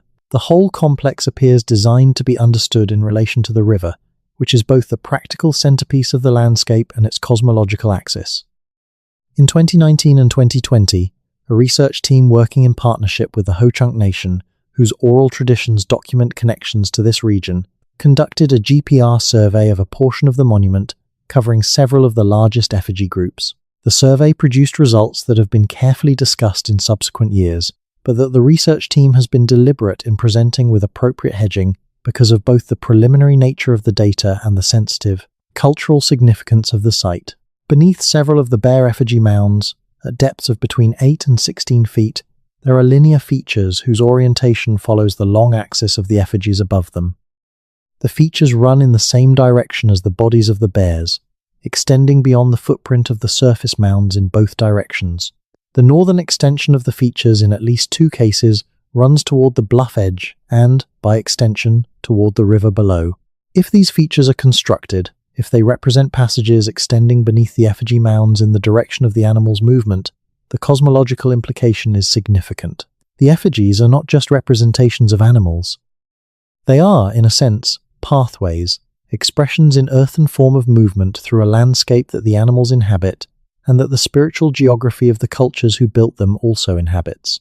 An underground corridor following the axis of a bear effigy would be a passage through the bear's domain, a movement along the sacred path that the animal represents, extended from the visible into the invisible. The Ho-Chunk Nation's cultural advisors who were consulted in the course of this research were, according to the archaeologists involved, deeply thoughtful about the data and not surprised by the possibility of underground features. Their traditions include knowledge of underground passages associated with significant places on the landscape, and the location of such features at a site of this significance was, from their perspective, consistent with what those traditions describe. They requested that the precise locations of the features be kept from public distribution, a request that the research team has honored. The existence of the features is documented in the research literature. Where exactly they are is not. That distinction between knowing that something exists and knowing exactly where it is matters in this context. Not everything that is found needs to be immediately publicly mapped. The knowledge that underground features exist at effigy mounds, and that those features are consistent with the cosmological framework of the culture that built the effigies, is a significant contribution to our understanding of this tradition. The precise location of those features is information that belongs, in the first instance, to the communities whose heritage they represent. The relationship between what archaeologists know and what they share publicly is a topic that comes up increasingly in discussions of sensitive sites like these. The standard model of academic archaeology assumes that all findings should be published in full, that transparency is a scientific virtue, and that the public has a right to know what is found on publicly owned and publicly protected land. These assumptions are not wrong in most contexts, but they have been significantly complicated by the recognition that publication of precise locational data for archaeological sites creates real risks. Risks of looting, risks of unauthorized excavation, risks of intrusive visits to places that are sacred to living communities who have not consented to having them turned into tourist destinations. The geophysical data we have been discussing in this script is of a type that requires particular care in this regard. The subsurface features at sacred sites are, by definition, in places that have not been publicly identified as containing archaeological features. If the existence of underground chambers or passages were to be widely known with specific locational detail, the temptation to find them, to explore them, to photograph them, to document them for social media would be significant, and the damage that such unauthorized access could do to features that have survived thousands of years underground would be irreversible. This is not a reason not to do the research. It is a reason to do it carefully and to be thoughtful about how findings are communicated. The scientific community has been working through these questions for some years now, and there is growing consensus around a framework that distinguishes between the existence of underground features, which can be reported, and their precise locational data, which should be managed in consultation with the relevant tribal nations and land management agencies before being released. This means that the full picture of what is underground at these sites will not be assembled in a single public database. It will be assembled across multiple institutional contexts, some fully public, some accessible only to researchers and tribal partners. That is appropriate. The sacred geography of pre-Columbian North America does not owe itself to unrestricted public access, and the people with the most legitimate stake in how that geography is investigated and understood are not the general public of the 21st century, but the descendant communities of the cultures who created it. Let's talk about what the word megalith means and why it applies to North American sites in ways that popular discourse has been slow to recognize. The word megalith comes from the Greek for large stone, and in popular usage it typically evokes the stone monuments of Europe and the Middle East. Stonehenge, Karnak, the standing stones of Scotland and Ireland, Newgrange, the dolmens and passage graves of the Atlantic coast. These are the sites that come to mind when people use the word megalith, and they are genuinely impressive. Some of them are also genuinely relevant to the question of underground features in sacred architecture, since several of the most famous European megalithic monuments, Newgrange in Ireland, Maeshowe in Orkney, the passage tombs of the Boyne Valley in general, are precisely structures in which a constructed underground chamber is the central architectural feature, accessed through a long, stone-lined passage designed to admit light from the sky at a specific moment in the solar or lunar cycle. But megalith, technically, simply means large stone, and many of the most significant sacred sites in North America involve large stones in precisely the ways that the term implies. The Great Kivas of Checo Canyon are lined with large dressed stones. The chambers at America's Stonehenge in New Hampshire are constructed from large stone slabs. The standing stones associated with various earthwork sites, including the outlying standing stones at the Newark earthworks, are large stones. And the stones that pave the ceremonial plazas at Cahokia and other Mississippian sites, stones that were quarried and transported significant distances for the purpose, are large stones used in a deliberately architectural way. The tendency to reserve the term megalith for European and Middle Eastern sites, while describing North American monuments as earthworks or mounds, has contributed to a perception that the North American sites are somehow less architecturally sophisticated, more organic and less precise, more natural and less engineered than their counterparts elsewhere in the world. This perception is not accurate. The engineering of the Newark earthworks, to take one example, is not less precise than the engineering of Stonehenge. The astronomical alignments of the Cahokia woodhangers are not less sophisticated than those of the standing stone circles of Scotland. The scale of the labour invested in building Poverty Point is not smaller than the scale of the labour invested in building the Great Passage tombs of Ireland. Calling these sites megaliths, or more broadly recognizing them as belonging to the same broad family of ancient sacred landscape engineering that includes the better-known European examples, has the effect of placing them in a comparative framework that reveals their significance more clearly and that invites the application of research questions that have been productive in the European context, including, specifically, the question of underground features. The European megalithic tradition is saturated with underground sacred space.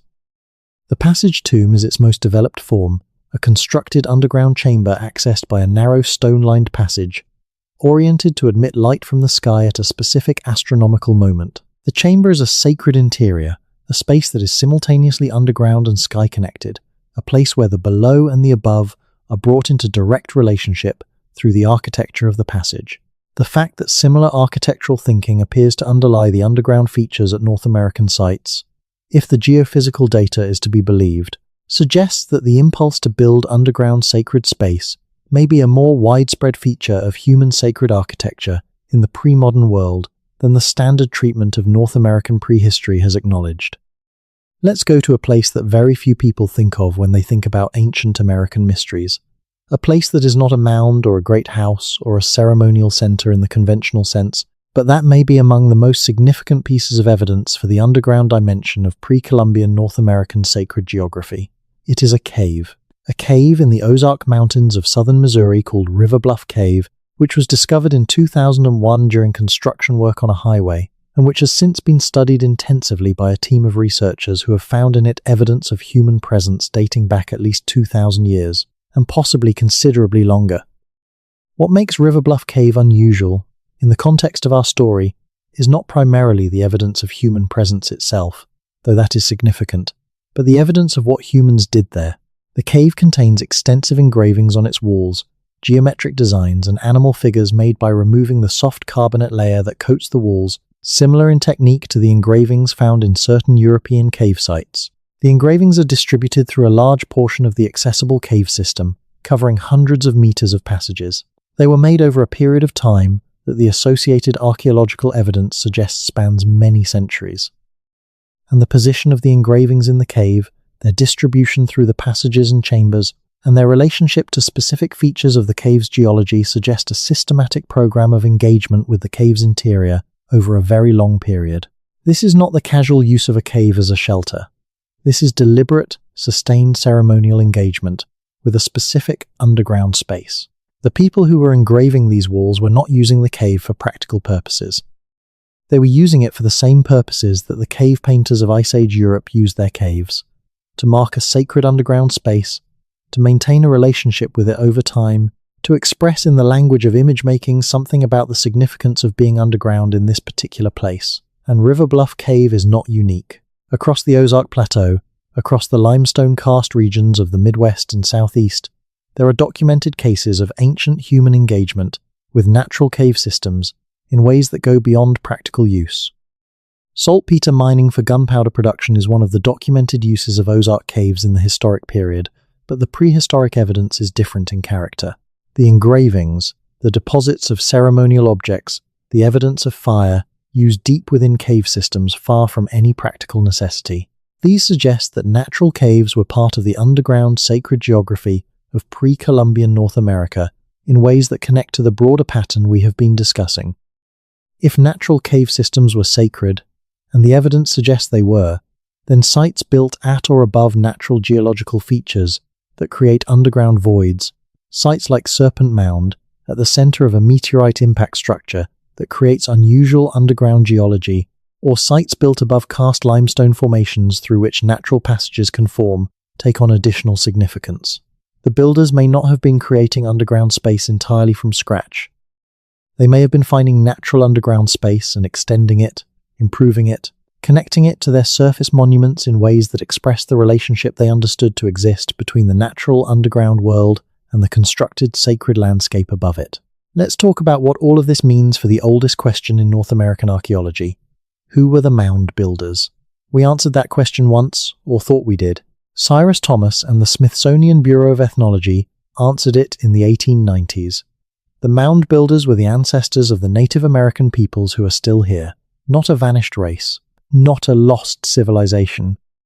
The ancestors of specific, identifiable, living communities whose connections to these sites are as real as the mounds themselves.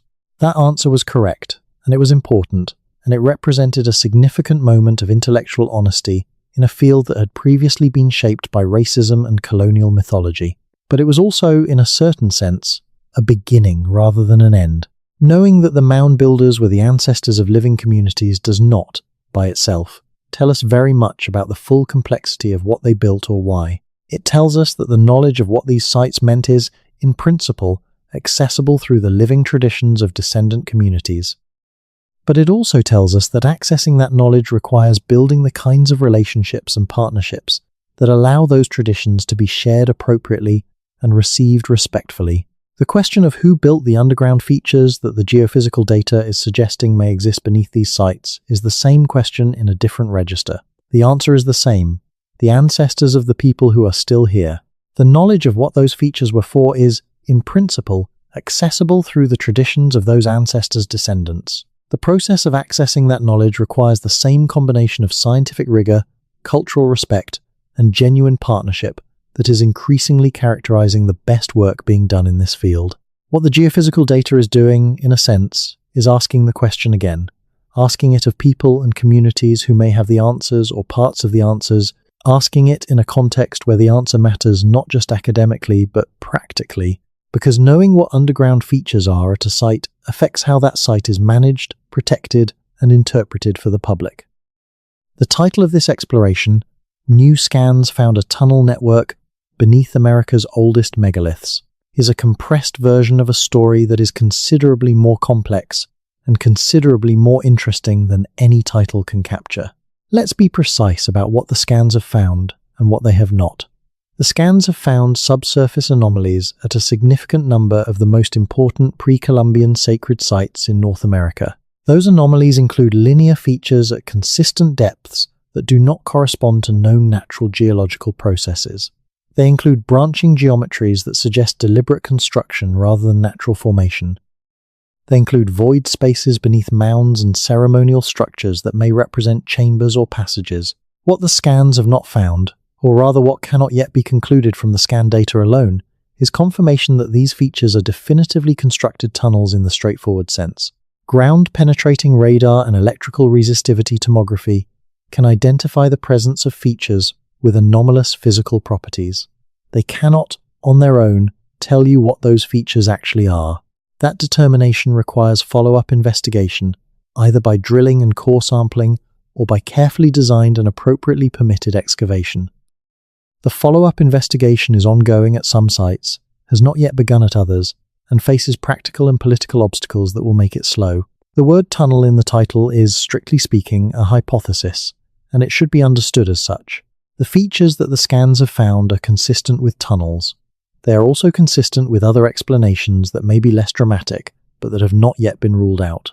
The history of archaeology is full of cases where dramatic hypotheses were generated by preliminary data and then deflated by more detailed investigation. It is also full of cases where preliminary data suggested something significant that turned out to be even more significant than initially thought. The honest position, the position that the actual state of the evidence supports, is that there is something underground at these sites, something that requires explanation, and that the explanation has not yet been determined. That is genuinely exciting. It is exciting in the quiet, patient way that science is exciting rather than in the dramatic, sensationalized way that mystery tourism is exciting. The difference between those two kinds of excitement matters, because only one of them produces reliable knowledge.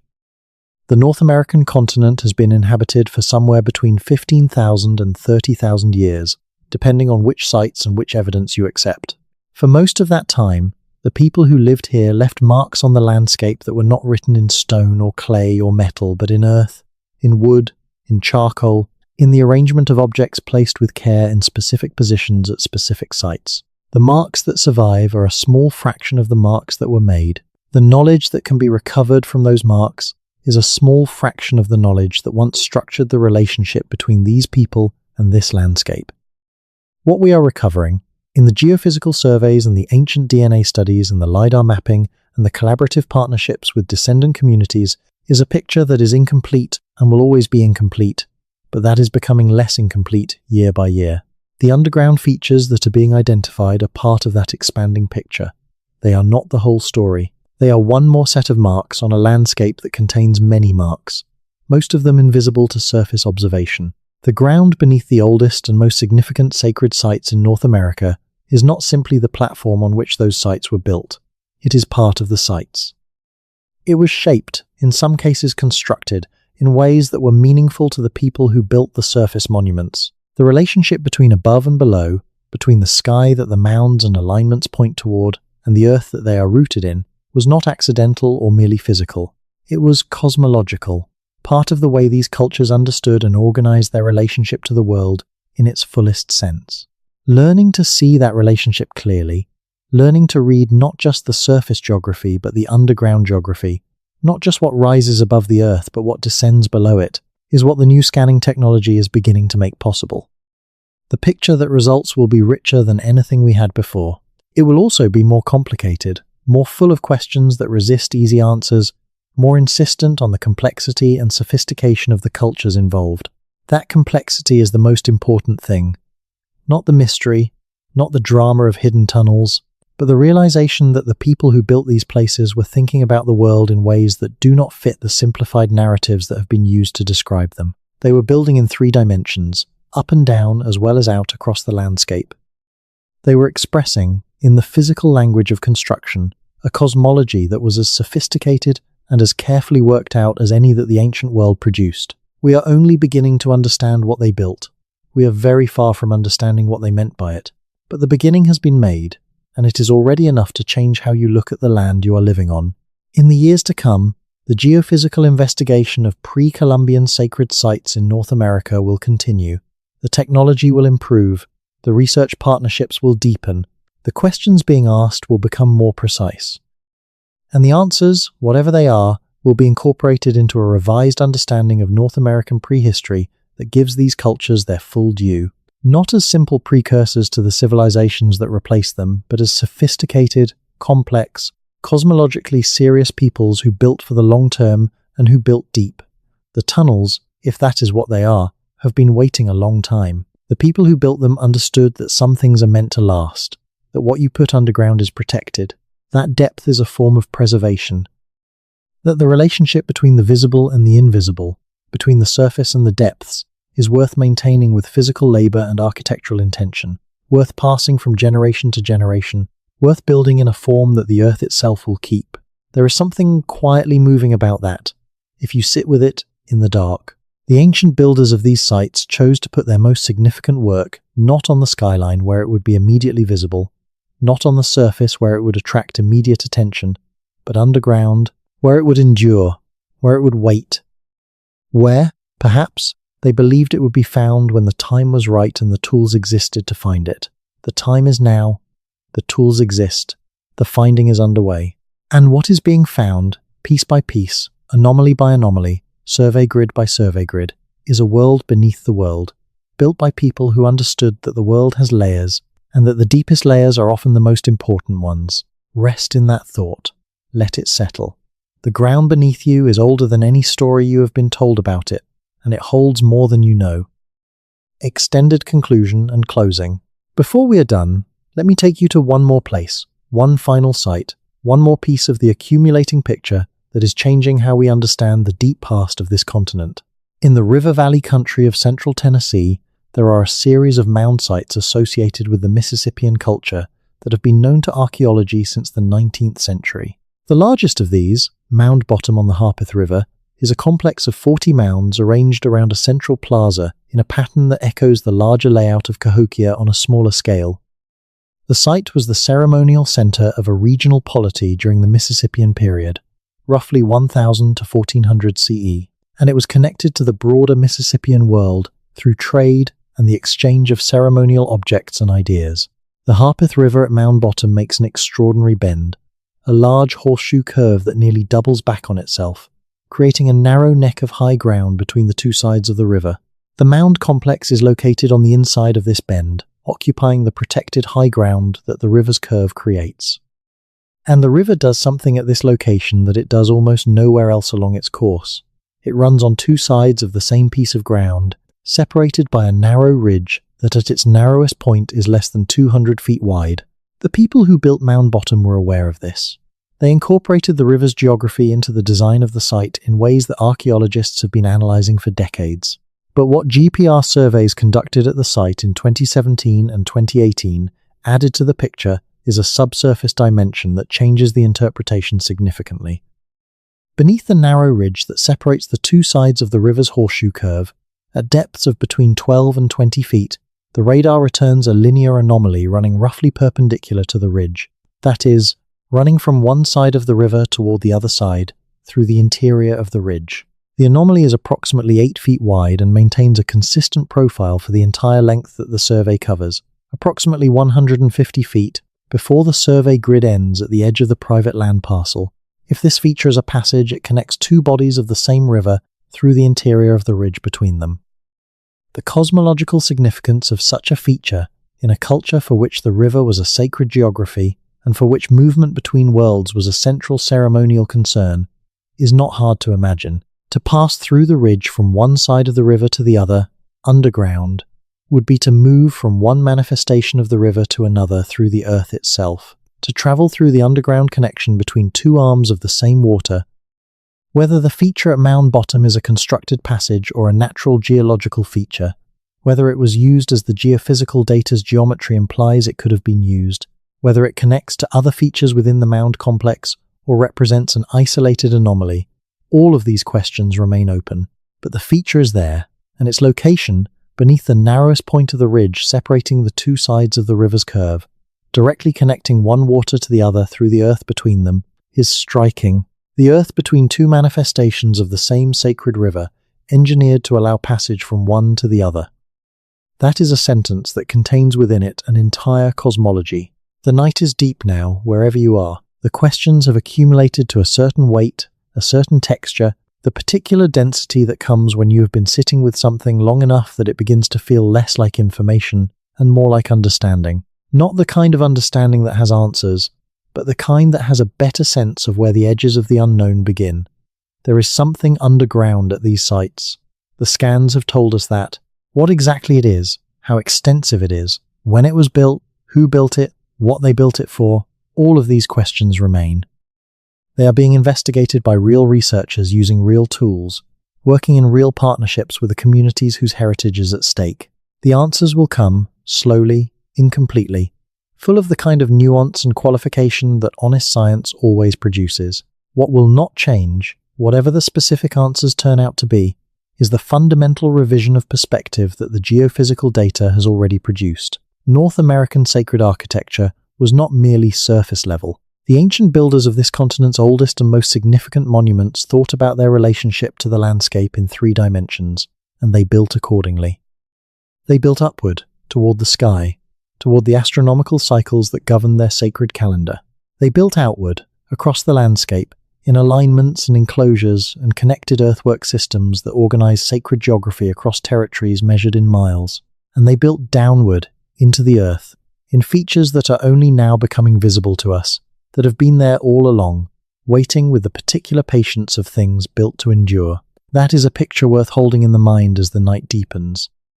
The ancient landscape of North America is more complete than we knew, more 3-dimensional, more intentional, more deeply considered than the story we were handed in textbooks has allowed. The revision is happening. The picture is being rebuilt. And what is being found, in the data and in the conversations between researchers and communities, is not a different civilization from the one we knew was here, but a fuller version of that civilization, one that extended its awareness and its intention in all directions, including down. The ground beneath the oldest megaliths of North America is not empty. The scans have confirmed that. What exactly it contains will take time to know. But the knowing has begun. Wherever you are in the world right now, whatever time the night has reached where you are lying, consider for a moment the ground beneath the place you are sleeping. Consider how old it is. Consider that every square foot of this continent has a history that predates any written record of it. A history of human presence and human meaning that was lived and maintained and eventually lost from conscious collective memory without ever being erased from the physical world itself. Consider that the physical record of that history is still there, under the farms and the cities and the forests and the rivers, waiting for the right questions and the right instruments. The questions are being asked, the instruments are being applied, the waiting is coming to an end. And the world that is being revealed, layer by layer, anomaly by anomaly, is more complex and more worthy of wonder than the abbreviated version we have been living with.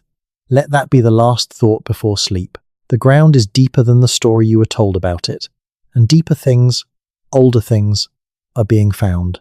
Good night. The questions will still be here in the morning. End of script.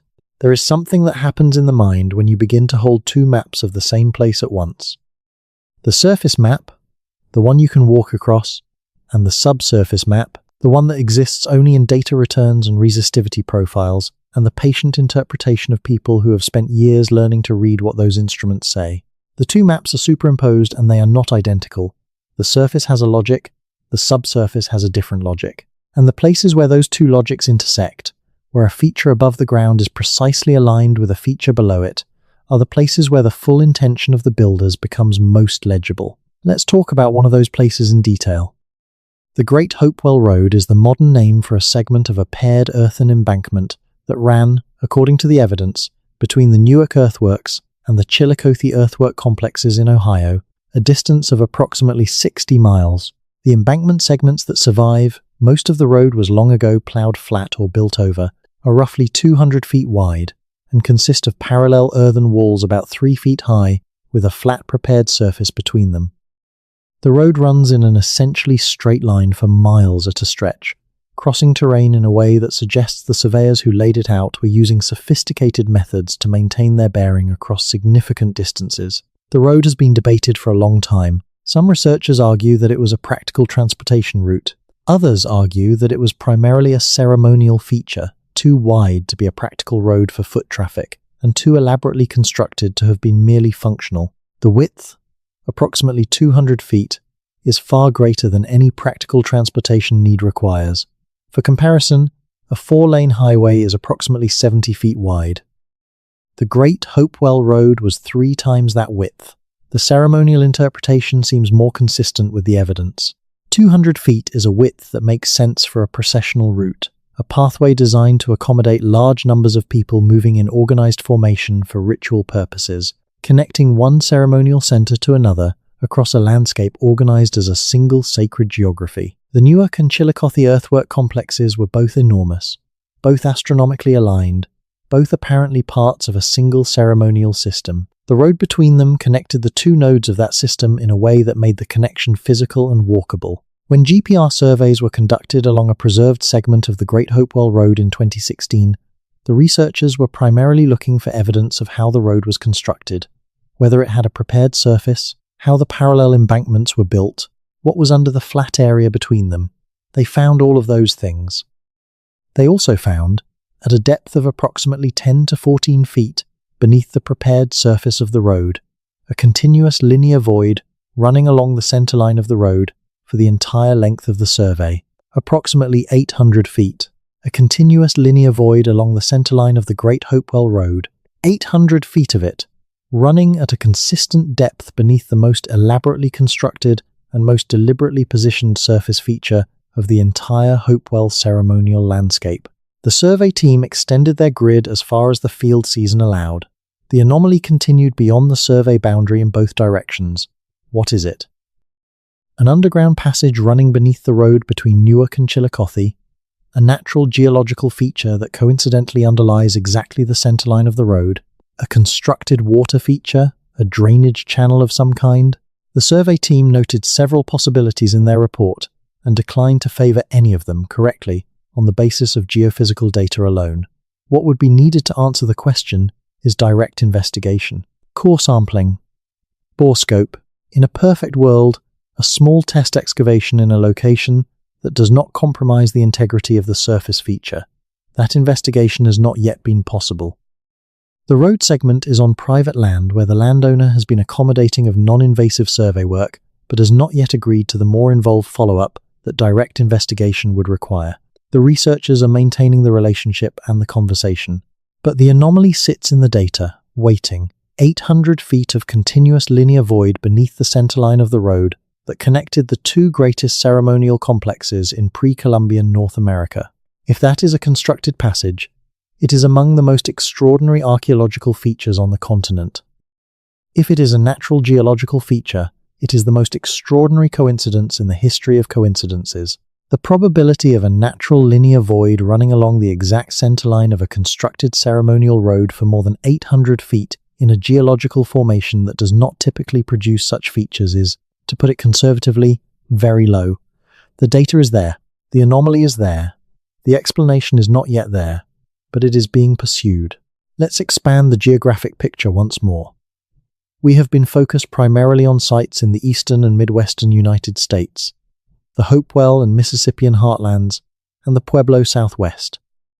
But the geophysical investigation of pre-Columbian sacred sites has been happening more broadly, and the pattern of subsurface anomalies is not limited to those regions.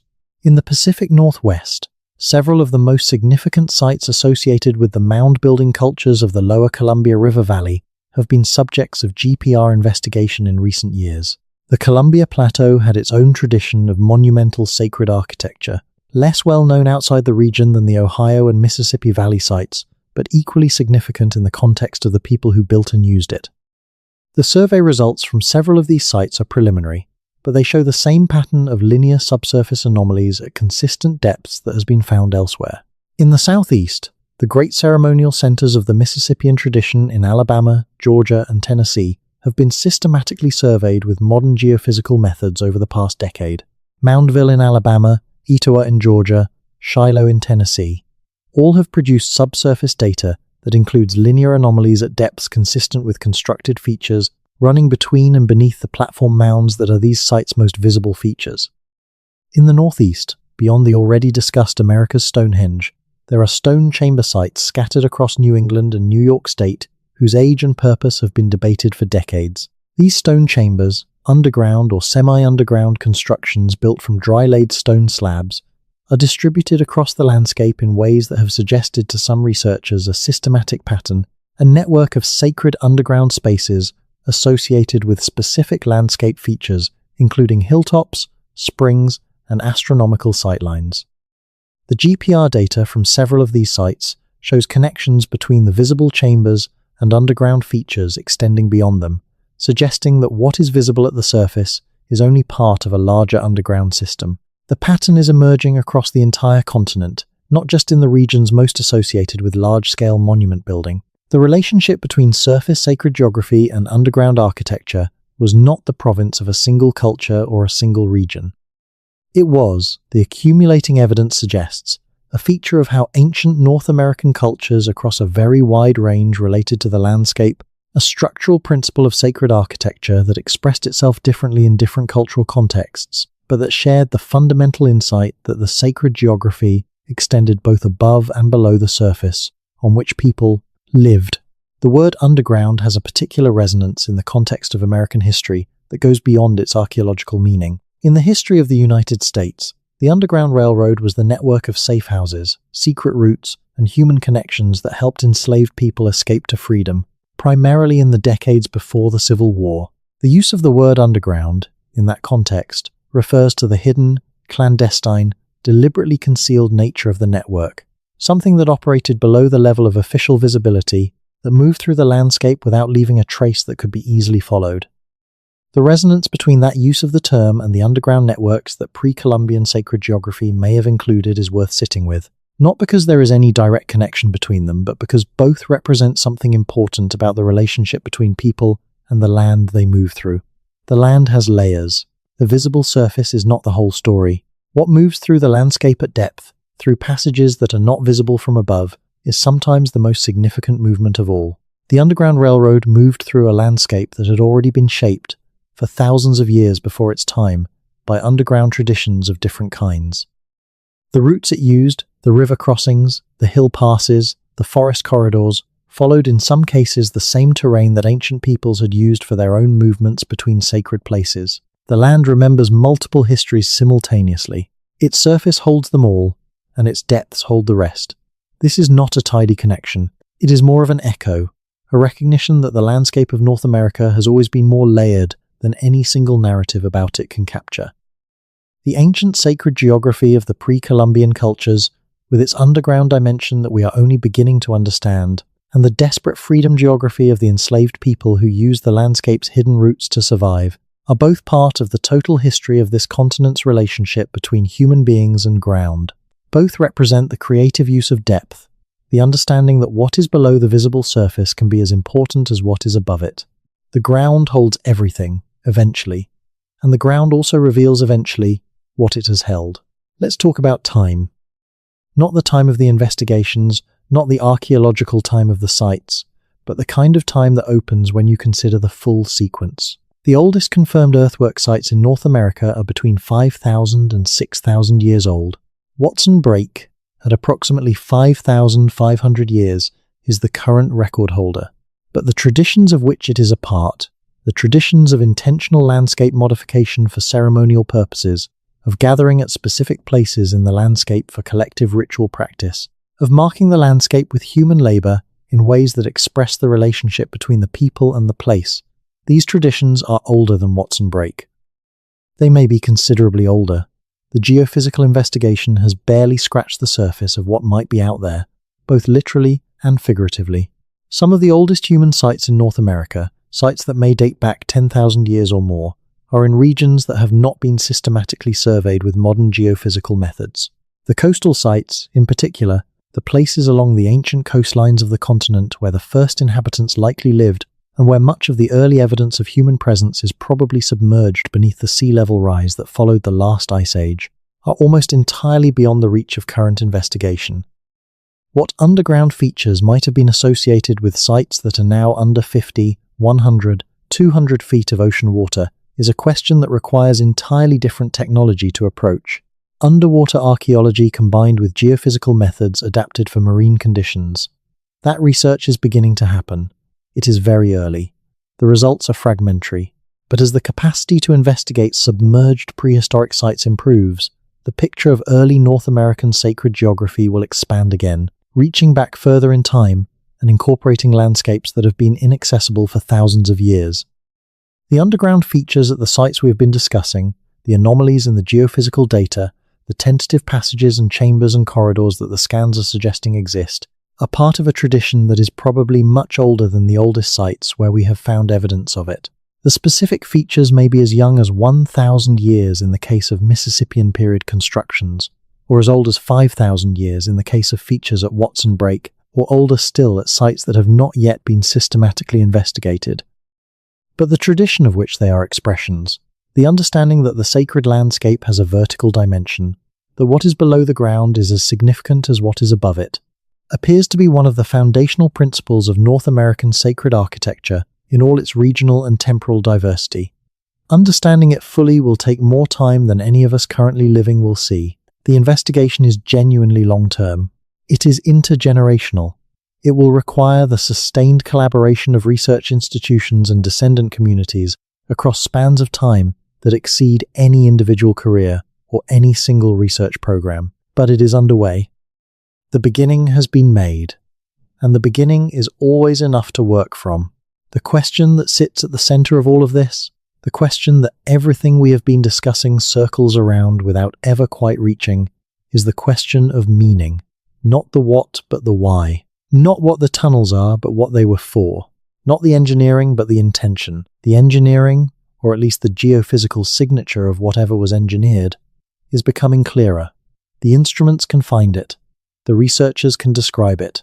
The general outlines of a network, a system of underground features connecting the major nodes of pre-Columbian sacred geography across significant distances, are beginning to emerge from the data. But the intention, the meaning, the answer to the question of why a culture would invest significant resources of labor and ingenuity in constructing things underground that would be largely or entirely invisible from the surface, that question requires a different kind of investigation. It requires the investigation of cosmology, of the frameworks through which the builders understood the world and their relationship to it. And that investigation requires engaging with the living traditions of the people whose ancestors built these things, traditions that are the most direct evidence we have of what those ancient cosmological frameworks contained. Those traditions, as we have discussed, consistently point in the same direction. The underground is not merely the space beneath the surface. It is the source, the origin, the anterior world from which the visible world emerged and to which it is continuously connected. Building underground was building toward that source, maintaining the physical connection to it, expressing in architecture the relationship that cosmology described in narrative and ritual. If that is true, then the network of underground features that the geophysical data is beginning to reveal is not a system of tunnels in the conventional sense of the word. It is a system of connections, a physical expression of the cosmological principle that everything on the surface is connected to everything else through the world below. The great earthwork complexes at Newark and Chillicothe and Cahokia and Poverty Point and Chaco were not just related to each other through trade and ceremonial exchange and shared traditions. They were connected underground, through the world from which everything emerged, through the source that lay beneath all of them. Whether that underground connection was also a physical connection, whether you could walk from one to another through constructed passages in the earth, whether the cosmological system had a physical infrastructure that matched its spiritual architecture, is the question that the geophysical data is not yet capable of answering definitively. But it is the question that the data is making it possible to ask in a way that it could not be asked before. And the fact that the data is accumulating at site after site, that the anomalies are appearing wherever the right instruments are applied, that the pattern is consistent and widespread and not easily dismissed as coincidence or misidentification, suggests that the question is asking itself, that the answer, whatever it turns out to be, is there, underground, waiting. Let us end where we began. There is something buried beneath the oldest stones in North America. The new scans are finding it. Not all of it, not yet. Not in anything like the completeness that would allow a definitive account of its extent, and its character, and its age. But piece by piece, anomaly by anomaly, survey grid by survey grid, what is underground at these sites is becoming visible to instruments, and to the researchers who know how to read them. What it is, precisely, remains to be determined. What it meant to the people who built it, what function it served in their ceremonial life and their cosmological understanding, what relationship it had to the surface monuments above it, all of these questions are open. They are being investigated. They will take time to answer. But the fundamental fact is established. There is something there. The ground at these sites is not what it appears from the surface. The sacred geography of pre-Columbian North America extended downward as well as upward and outward. The builders of the earthworks and great houses and ceremonial plazas that we have been studying for a century and a half were also builders of something below, something that has been waiting in the darkness of the subsurface for the instruments and the attention that would finally find it. The finding has begun. The scans are still running. The data is still accumulating. The questions are still open. And somewhere beneath the hills and plains and river valleys of a continent whose deep history is far less completely known than the history books have admitted, the answer is down there, in the dark, in the depth, in the space that the ancient builders entered and shaped and marked as sacred. We are getting close. Sleep now. Let the images settle into the ground of your own awareness. The mounds and the great kivas and the paired embankments stretching across the Ohio landscape, the central plazas with their subsurface geometries, the bluff tops above river, confluences where the earth sounds different when you walk across it. The caves in the karst limestone hills where the engravings are still visible in the right light. The bare effigies whose underground paths follow the same direction as their above-ground forms. The road between Newark and Chillicothe with its 800 feet of continuous void running along its center line, all of it there, all of it ancient, all of it still holding what it was built to hold, waiting for the understanding that is slowly making its way toward it from the surface, from the outside, from the world of instruments and data and careful interpretation and hard-won partnership. The patience of what is underground is very long. It has been waiting for longer than any of us can fully imagine. The few decades of modern geophysical investigation are nothing against that patience. The few years of data that is only now beginning to accumulate are nothing against it. But the beginning is the beginning, and the beginning is everything. Wherever you are in the world right now, whatever landscape is outside your window, whatever history is written in the ground beneath your building or your bed or your town, consider that the surface is the least of it. That below the level of the visible, below the reach of the plough, below the depth of ordinary investigation, there is a record that does not require our acknowledgement to endure. It is there. It was there before us. It will be there after us. And in the meantime, slowly, with the instruments we have built and the partnerships we are building, we are beginning to read it. Good night. The ground has been keeping its secrets for a long time. We are, at last, learning to listen. Script complete. There is a particular valley in the Appalachian foothills of western North Carolina that has been known to archaeologists since the early 20th century, but that has not received the systematic modern investigation that its significance probably warrants. The valley runs along a tributary of the Little Tennessee River, and in the centuries before European contact it was home to some of the southernmost of the Mississippian-era mound sites, a series of platform mound complexes that marked the northern frontier of the extensive Cherokee polity that occupied this mountain region.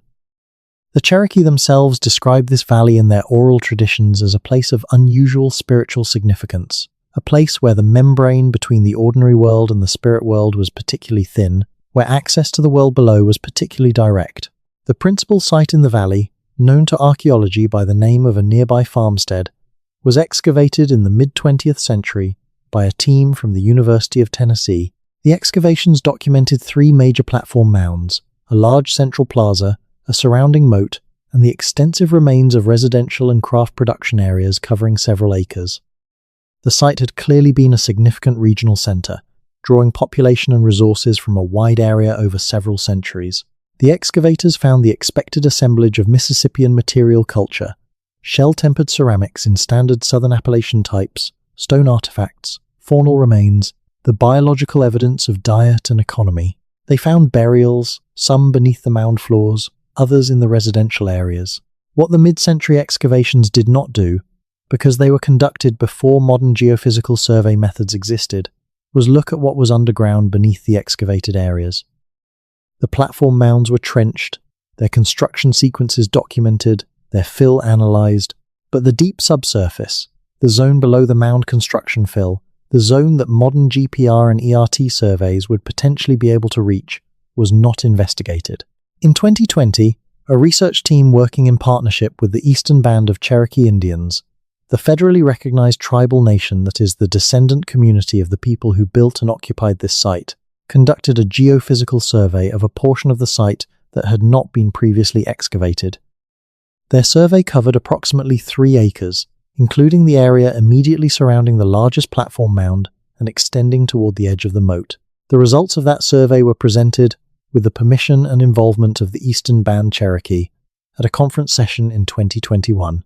The researchers described a series of subsurface anomalies beneath the platform mound's base and extending into the surrounding area that were consistent with constructed underground features. They were careful to note the uncertainty in their interpretation, and to emphasize that direct investigation would be required to confirm the nature of the features.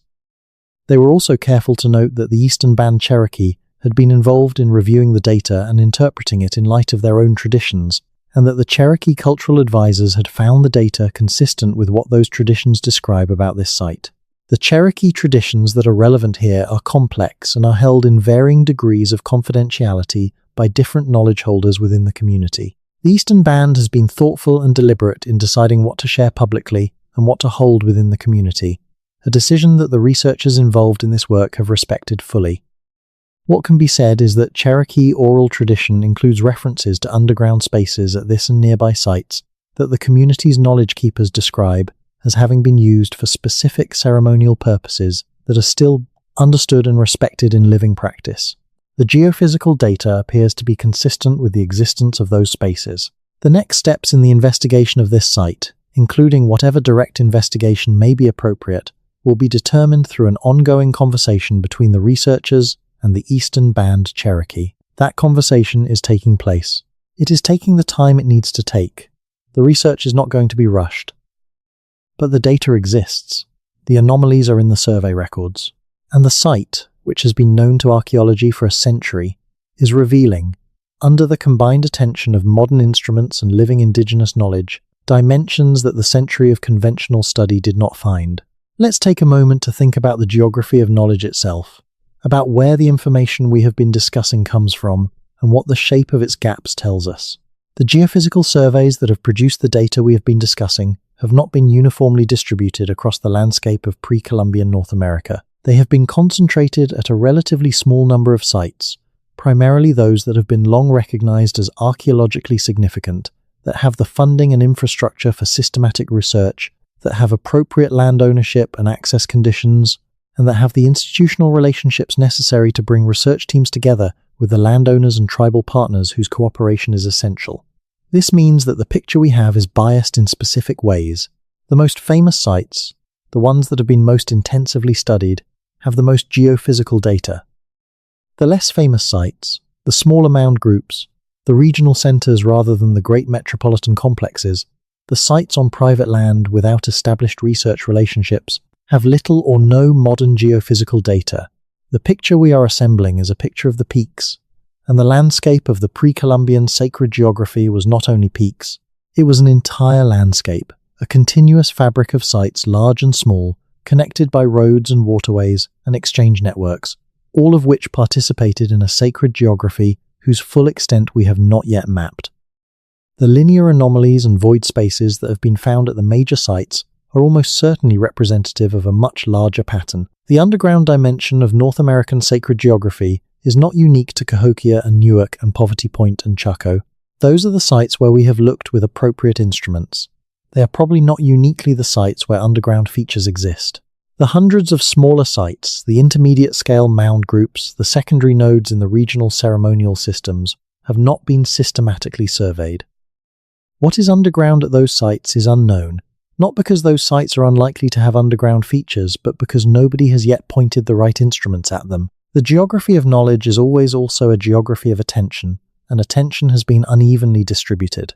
Correcting that imbalance, extending the systematic geophysical investigation from the major well-known sites to the broader landscape of pre-Columbian sacred geography is one of the significant challenges facing the field over the next generation. It is a challenge that requires resources, partnerships, and a sustained commitment to the full picture rather than to the most famous examples. Let's go to the southwest one more time, because there is a piece of the Chaco story that we have not yet told and that belongs in this account. Among the features that the LiDAR mapping of Chaco Canyon and its surrounding region has revealed in detail are the roads, the straight arrow-line pathways that extend from the core of the canyon complex in multiple directions, crossing the desert in perfect geometric lines for distances of up to 50 miles. The roads have been studied since aerial photography in the mid-20th century first made them visible, but the LiDAR data has allowed their extent and character to be mapped with a precision that was not previously possible. What the LiDAR mapping has confirmed, and what the ground truth investigation of the roads has added detail to, is that the roads are not simply surface features. They are three-dimensional constructions that include specific subsurface elements. In places where they cross soft sediment, The roads are built up as low causeways, slightly elevated above the surrounding surface. In places where they climb rock faces, footholds and ramps have been cut into the stone. And in several locations where the roads enter or exit the major great house complexes of Chaco Canyon, the roads appear to descend into the ground, to slope downward and continue as underground features before re-emerging on the other side of the great house. This interpretation is based on a combination of GPR data from road segments near several great houses and on the visible archaeology of certain great house entryways which show ramp-like features descending below the ground floor level of the building. The data is not conclusive. But several researchers working on Chaco Road archaeology have noted that the roads seem, in at least some cases, to have incorporated underground segments. That movement along the roads was not always surface movement, but sometimes included movement through or beneath the great houses, rather than around them. If the roads at Chaco incorporated underground segments, if movement along the sacred pathways of the Chacoan system sometimes involved going underground, passing through a subterranean space before re-emerging on the other side, then the relationship between the roads and the underground features beneath the great kivas and great houses takes on a different character. The underground is not just a feature of the sacred center, it is part of the path that connects sacred centers to each other. Moving along the road, you would have moved through the underground at specific points, entered the world below for a time before returning to the surface, traveled the sacred path in both its above-ground and below-ground manifestations. This is not proven. It is a hypothesis that the available data is consistent with, that several researchers find plausible, and that would significantly change how we understand the Chacoan road system if it is confirmed. The work needed to confirm it is ongoing. The conversations about it within the research community are ongoing. The descendant Pueblo communities, whose traditions about the great houses and the roads are the living context in which any archaeological interpretation must be placed, are part of those ongoing conversations. Let's spend some time on what the ancient DNA work is contributing to this picture, because the genetics are telling us something important about who the builders of these systems were and how they understood themselves in relation to each other. The ancient DNA of individuals buried at Hopewell sites across the Ohio and Illinois valleys has been analyzed in increasing detail over the past 5 years, producing a picture of the social structure and population relationships of the Hopewell tradition that was not previously accessible. One of the most striking findings is the degree of long-distance kin connection that the genetics document. Individuals buried at sites in Ohio had close genetic relatives buried at sites in Illinois and Kansas. Individuals who had clearly migrated or whose remains had been transported significant distances for inclusion in specific burial contexts. This matters for our story because it tells us something about the nature of the Hopewell ceremonial system. It was not a system of regionally autonomous centers that happened to share certain cultural practices and trade goods. It was a system in which specific individuals, probably important ritual practitioners or leaders, maintained close kinship connections across very large distances, and in which the movement of people, bodies, and sacred materials between distant sites was a regular and significant feature of ceremonial life. If people moved between sites, and if the underground features at those sites were part of the ceremonial infrastructure, then the people who used the underground features at Newark may have been the same people, or the close kin of the same people, who used the underground features at Cahokia or the Hopewell sites of Illinois. The network was not just a network of places. It was a network of people and lineages and ceremonial relationships, and the physical infrastructure of the network, including whatever was underground, was maintained by and for those specific people and their communities. The genetics are also beginning to reveal something about the cultural boundaries of the Hopewell tradition, about who participated in it and on what terms. The ceramic and lithic assemblages at Hopewell sites were always interpreted as evidence of a shared tradition spanning a wide geographic area, but the question of whether that sharing was the result of a single integrated social system or of multiple independent cultures, adopting a similar set of practices for their own purposes, was never clearly resolved on the basis of the material culture alone. The genetics are beginning to provide more specific answers, showing in some cases direct biological connections between geographically distant communities, and in other cases, independent adoptions of the Hopewell ceremonial tradition by communities with quite different genetic backgrounds. This picture of a tradition that was both socially integrated and culturally permeable, in which biological kinship connected some distant communities, while cultural adoption connected others, is consistent with what we would expect of a system organized around shared sacred geography. The sacred landscape, with its network of ceremonial sites connected by roads and waterways and possibly by underground features, was accessible to anyone who participated in the ceremonial tradition, regardless of their specific ethnic or genetic background. The network was held together not by biology alone, but by shared practice, shared cosmology, and the maintained physical infrastructure of the ceremonial landscape. There is an image that keeps coming back as I think about what all of this adds up to. It is the image of a city that extends in two directions at once, upward into the sky and downward into the earth. A city whose visible buildings and plazas and roads are the middle layer of a three-part vertical geography, bracketed above by the astronomical alignments that connect the surface to the movements of the sky and below by the underground features that connect it to the world beneath.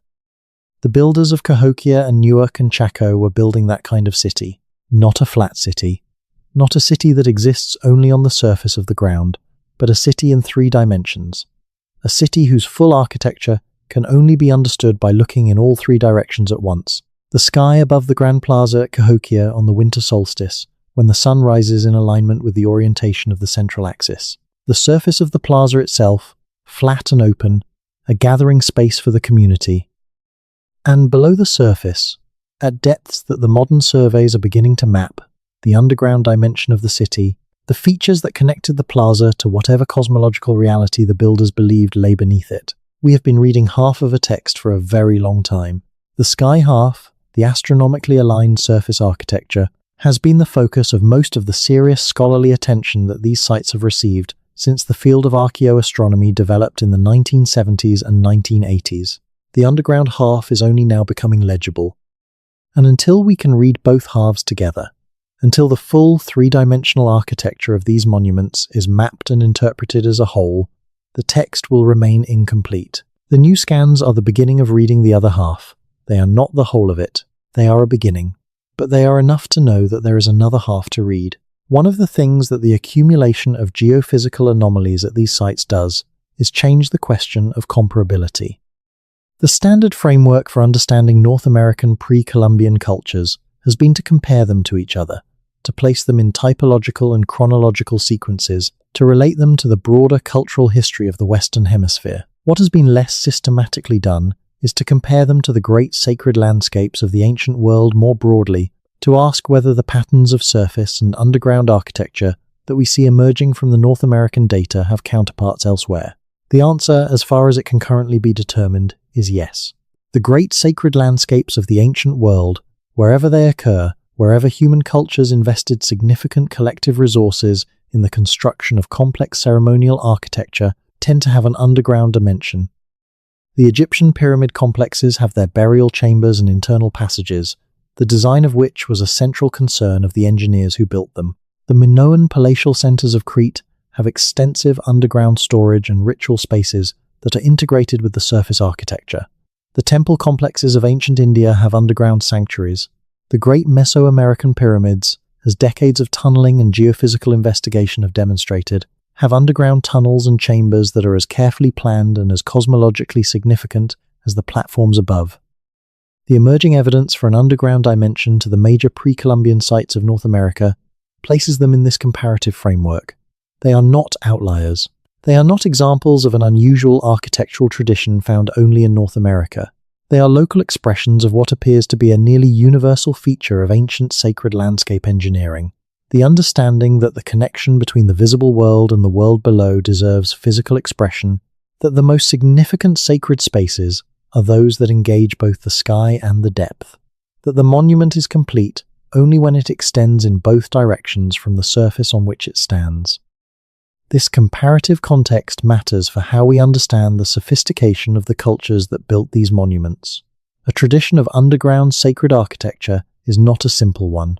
It requires engineering knowledge, cosmological sophistication, organized labor, and sustained maintenance over generations.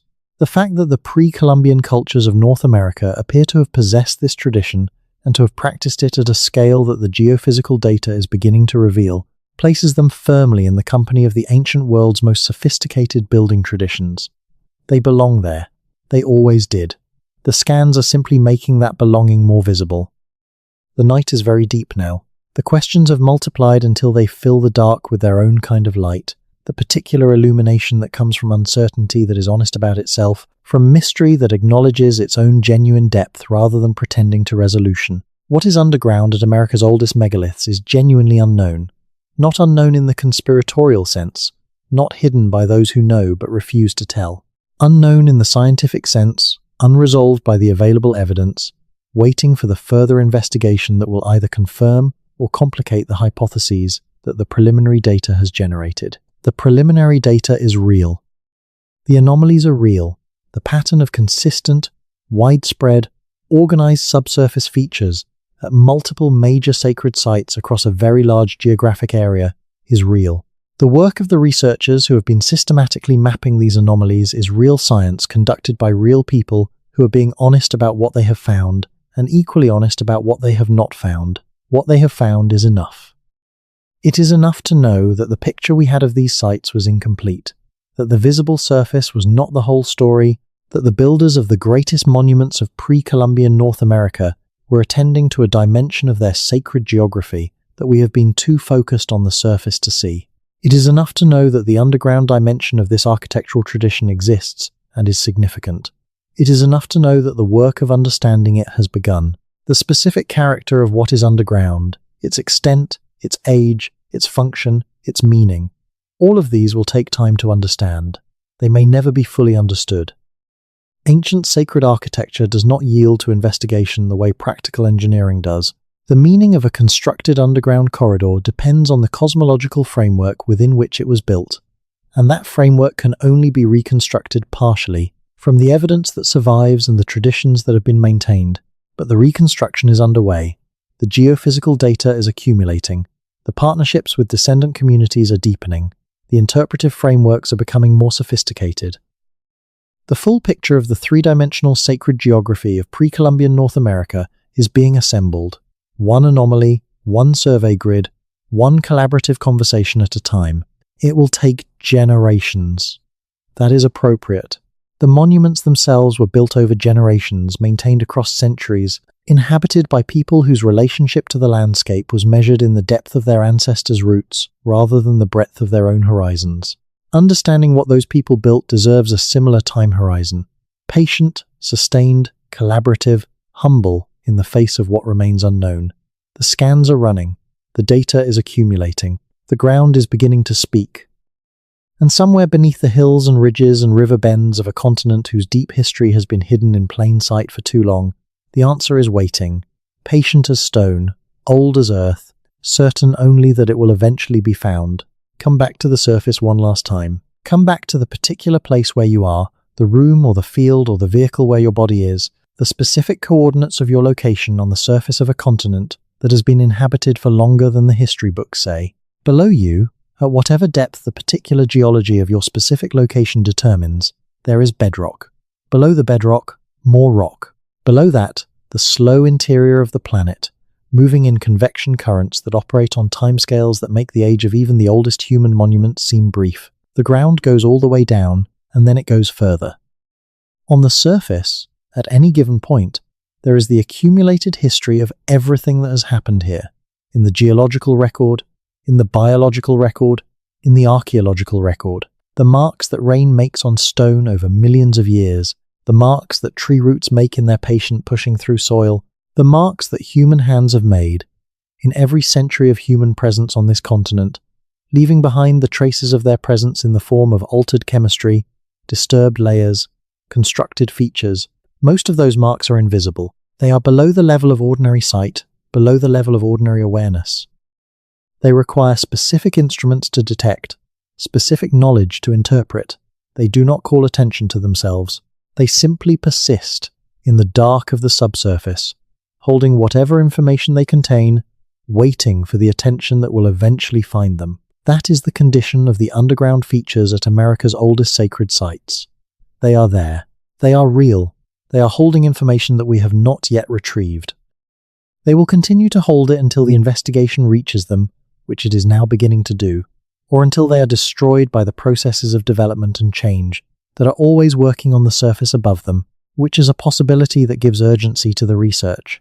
The urgency is real, the scans are real, the anomalies are real, the questions are real, And the work of answering them is ongoing, as of this night, under the same sky that covered the builders of these monuments when they walked the surface above the things they built below. Sleep now. The ground is working on it. The morning will bring more data, more analysis, more careful consideration of what it means. But tonight, in the dark, in the quiet, with the accumulated weight of all these questions settled into the comfortable uncertainty of things that are genuinely unknown, there is something restful about the depth itself, about the fact that the earth keeps secrets not from malice but from the simple persistence of depth, about the fact that those secrets are there, intact, waiting. There is a kind of companionship in that. The ancient builders of the mounds and the great kivas and the earthwork roads kept faith with the underground world. They expressed that faith in construction, in labour, in the organised effort of communities working toward a shared cosmological vision. That faith has been underground with their work ever since, waiting. We are beginning to find it. That is enough. That is more than enough. Rest. The ground remembers everything. Good night. Script complete. Total character target met. Before we close, there is one last thread to follow. One final set of places and questions that belong in this account, because they sit at the boundary between what is known and what is suspected, in the particular zone where data ends and careful inference begins. That zone is not comfortable, but it is honest. An honest discomfort is more valuable than comfortable certainty when the subject is genuine. The subsurface anomalies we have been discussing at sites across North America share certain consistent characteristics that are worth reciting one more time, because the consistency itself is significant. They tend to occur at depths of 8 to 20 feet, below the zone of most agricultural disturbance, but above the depth at which natural geological features of these regions typically occur in linear form. They tend to be approximately 6 to 10 feet in their lateral dimension, consistent with a feature wide enough for a human being to move through. They tend to be linear, sometimes branching, running in directions that correspond to the orientations of the surface monuments above them. They tend to appear at multiple locations within a single site, not as isolated anomalies but as distributed features that appear to form a system. No single one of these characteristics is conclusive. Natural geological features can be linear. Construction fill can produce anomalous radar returns. Previous excavations that were filled back in can show up in the data. Any individual anomaly has multiple potential explanations. But the consistency of the characteristics across sites, the recurrence of the same pattern at site after site across a very large geographic area, is harder to dismiss. When the same kind of anomaly appears at the same kind of depth in the same relationship to the same kind of surface monument at dozens of separate sites, the probability that all of those anomalies share the same natural explanation decreases significantly with each additional example. The researchers who have been collecting and analysing this data are aware of this logic. They are also aware of the professional risks of stating it too boldly. Archaeology is a conservative discipline in some respects, appropriately so. Extraordinary claims require extraordinary evidence, and the geophysical evidence, however consistent and however widespread, is not yet extraordinary. It is suggestive. It is provocative.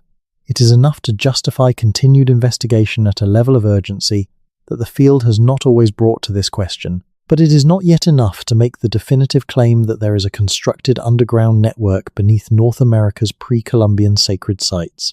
That claim is coming, or something like it is coming, something more precise and more technically hedged than the sensational version. It will come when enough direct investigation has been conducted to confirm the nature of the anomalies at a representative sample of sites. It will come when the ancient DNA work has clarified the social connections between the communities that built these sites sufficiently to contextualize an underground network within their social world. It will come when enough conversations with descendant communities have produced enough shared understanding to place the physical evidence within an interpretive framework that honors the knowledge of the people whose ancestors built these things. It will come slowly, but it will come. The data is too consistent, and the question is too important for it to come any other way. Let's spend a few minutes on the particular strangeness of discovery itself, on what it means to be in the moment when something that was unknown becomes known, and on what that moment looks like when it happens not all at once, but gradually, accumulating across years and sites and datasets.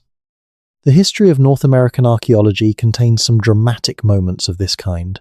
The first excavations of Hopewell burial mounds in Ohio in the 19th century when the elaborate copper and mica objects emerged from the ground and demonstrated a level of craft and cultural sophistication that the prevailing assumptions of the era could not accommodate. The first radiocarbon dates from Poverty Point, which revealed that hunter-gatherer people had been building complex monumental architecture in Louisiana 4,000 years ago. The discovery of pre-Clovis sites across the Americas that pushed the timeline of human presence on the continent well beyond the dates that had been accepted as definitive.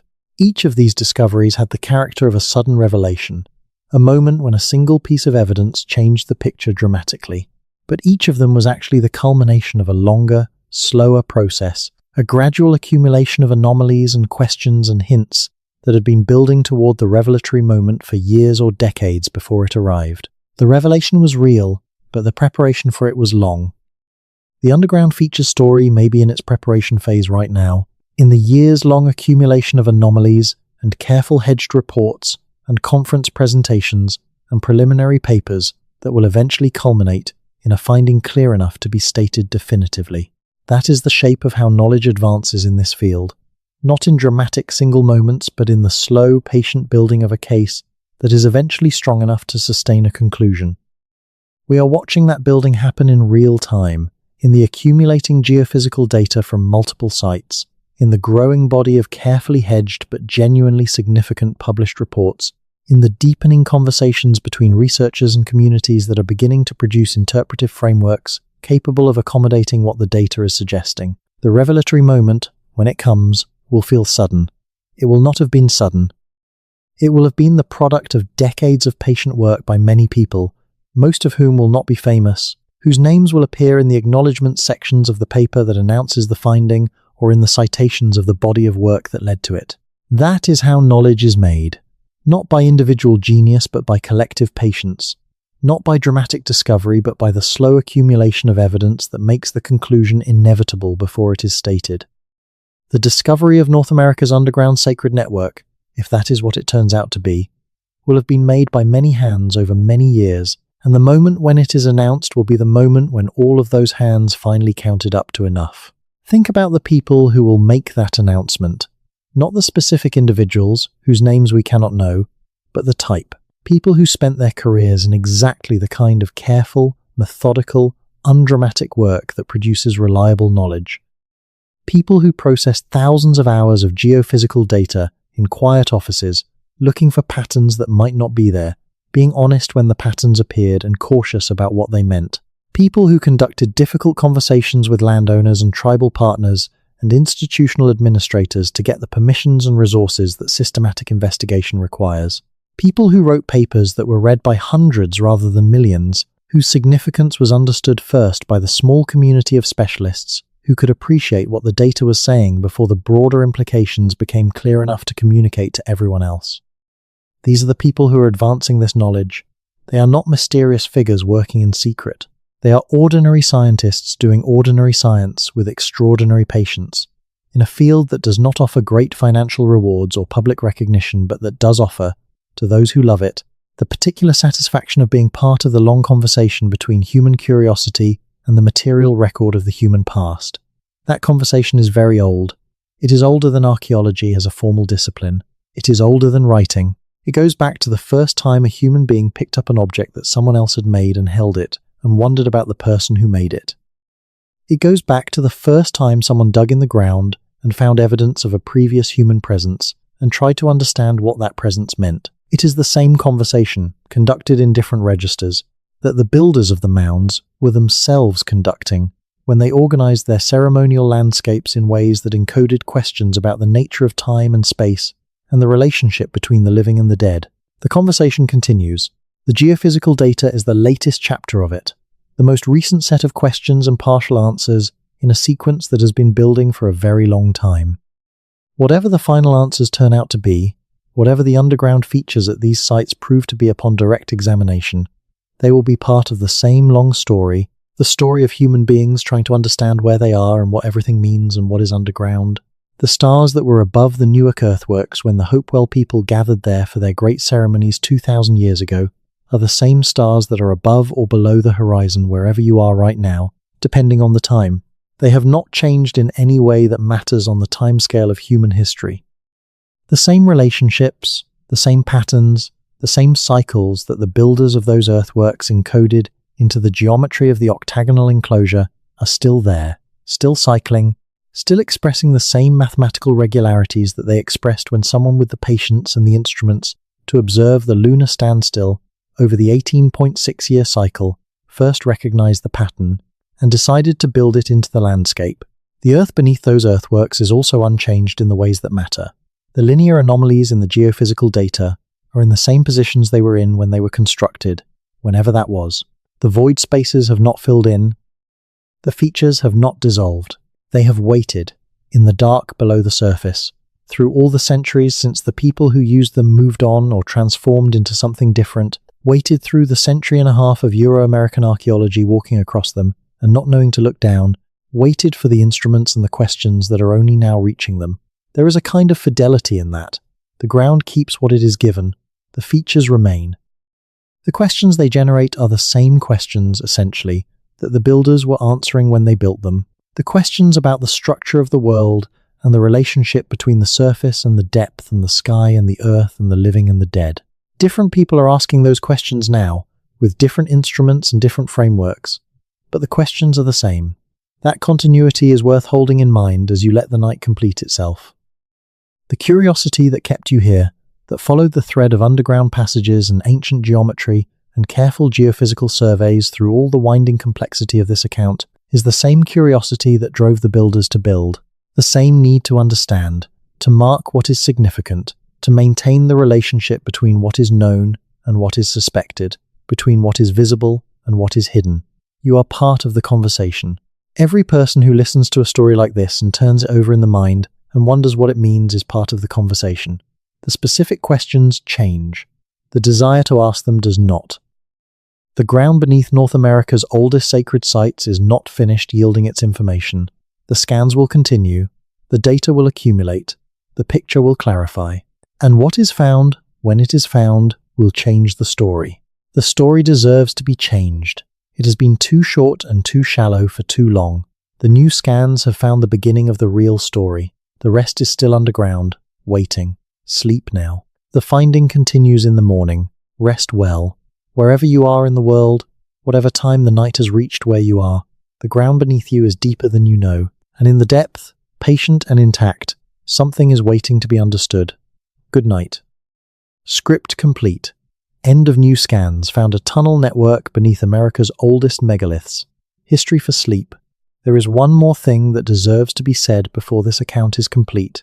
One more aspect of the underground geography of pre-Columbian North America that has not yet been fully addressed, and that belongs here because it connects the geophysical data to the lived experience of the people who are its most important stakeholders. The descendant communities of the cultures that built these monuments are not passive recipients of archaeological knowledge about their own heritage. They are active participants in the production of that knowledge, and in many cases they are the holders of knowledge that archaeology has not yet caught up with. The oral traditions and ceremonial practices of living native nations contain information about these sites that is not in any academic database, that has not been published in any peer-reviewed journal, that will not be accessible to researchers who approach these communities as subjects of study rather than as partners in knowledge production. Some of that knowledge is about the underground features that the geophysical surveys are beginning to find. Multiple instances of the research collaborations described in this account have involved tribal knowledge holders, recognizing in the geophysical data confirmation of things that the oral tradition had always described. Underground passages, chambers, connections between mounds and specific points in the landscape. In some cases, elders and knowledge holders have directed researchers to locations where the oral tradition placed significant underground features, locations that the geophysical surveys subsequently confirmed to contain anomalies consistent with those features. The oral tradition pointed, the instruments confirmed. This is not a coincidence. It is evidence of the long continuity between the people who built these sites and the people who are their descendants. The knowledge that was encoded in the oral tradition was encoded precisely because it was important, because it needed to be preserved across generations, because the places and the practices associated with them were significant enough to be worth the effort of maintaining the transmission of that knowledge through centuries of upheaval and change. The knowledge was maintained, it is there. The research partnerships that are emerging between archaeological institutions and tribal nations are making that knowledge accessible, in appropriate ways and on appropriate terms, to the scientific investigation that is trying to understand the physical evidence of what the oral tradition has always described. This is the direction in which the field is moving. It is the direction in which it needs to move, not just for ethical reasons, though the ethical reasons are compelling, but for scientific reasons. Because the knowledge held by descendant communities is genuine knowledge, hard-won across generations, and because the research that integrates it is better research than the research that excludes it. The underground features at these sites are the product of people who knew exactly what they were doing and why they were doing it. Their descendants still know, at least in part. The work of bringing that knowledge together with the geophysical data is the work that will produce the clearest picture of what is beneath the oldest megaliths of North America. It is the work that is happening now, slowly and carefully and with the patience that its importance demands. Sleep in the knowledge that the work is ongoing, that the patience is real, that the ground is holding its secrets for the right questions, and the right questions are being asked. The night is complete. The account is complete. Whatever remains unknown will be found, in time, by the right combination of instruments and knowledge and partnership and care. Good night. The ground remembers. Final end. Script complete. There is always one more thing, one more layer, one more depth to go to. The people who built the mounds and the great kivas and the earthwork roads and the ceremonial plazas understood this about the world, that it does not end at the surface, that there is always more below, that the act of going deeper is an act of engagement with the full reality of the world rather than an escape from it. They built their deepest convictions into the ground itself, in features that the surface does not show, that only the right instruments and the right questions can find. Those instruments now exist. Those questions are now being asked. The finding is now underway. Whatever you are carrying with you into sleep tonight, let it rest in the knowledge that the world has layers, and that the deepest layers are not empty. They are full. They hold what the surface does not show, and the showing is coming, slowly and honestly and in partnership with everyone who has a stake in the answer. The ancient builders built for permanence. What they put underground endures, and the patience with which it has waited for understanding is a patience that the understanding will eventually deserve. Good night. The ground is with you. The scans continue. The data accumulates. The picture deepens. Rest well. The ancient builders of North America's sacred landscapes did not expect to be understood immediately. They built for the long duration, for the people who would come after, for the questions that would eventually be sophisticated enough to ask what they had left behind. They were patient in the way that the earth itself is patient, knowing that depth preserves, that what is underground endures, that the right moment for understanding arrives in its own time and cannot be rushed. That moment is arriving now. The instruments are finally equal to the question. The partnerships are finally beginning to be built on terms that honor everyone involved. The picture is finally beginning to assemble itself from the data and the traditions and the patient, careful work of many hands over many years. What is underground at America's oldest megaliths is real. It is there. It is waiting. And now, at last, it is being found.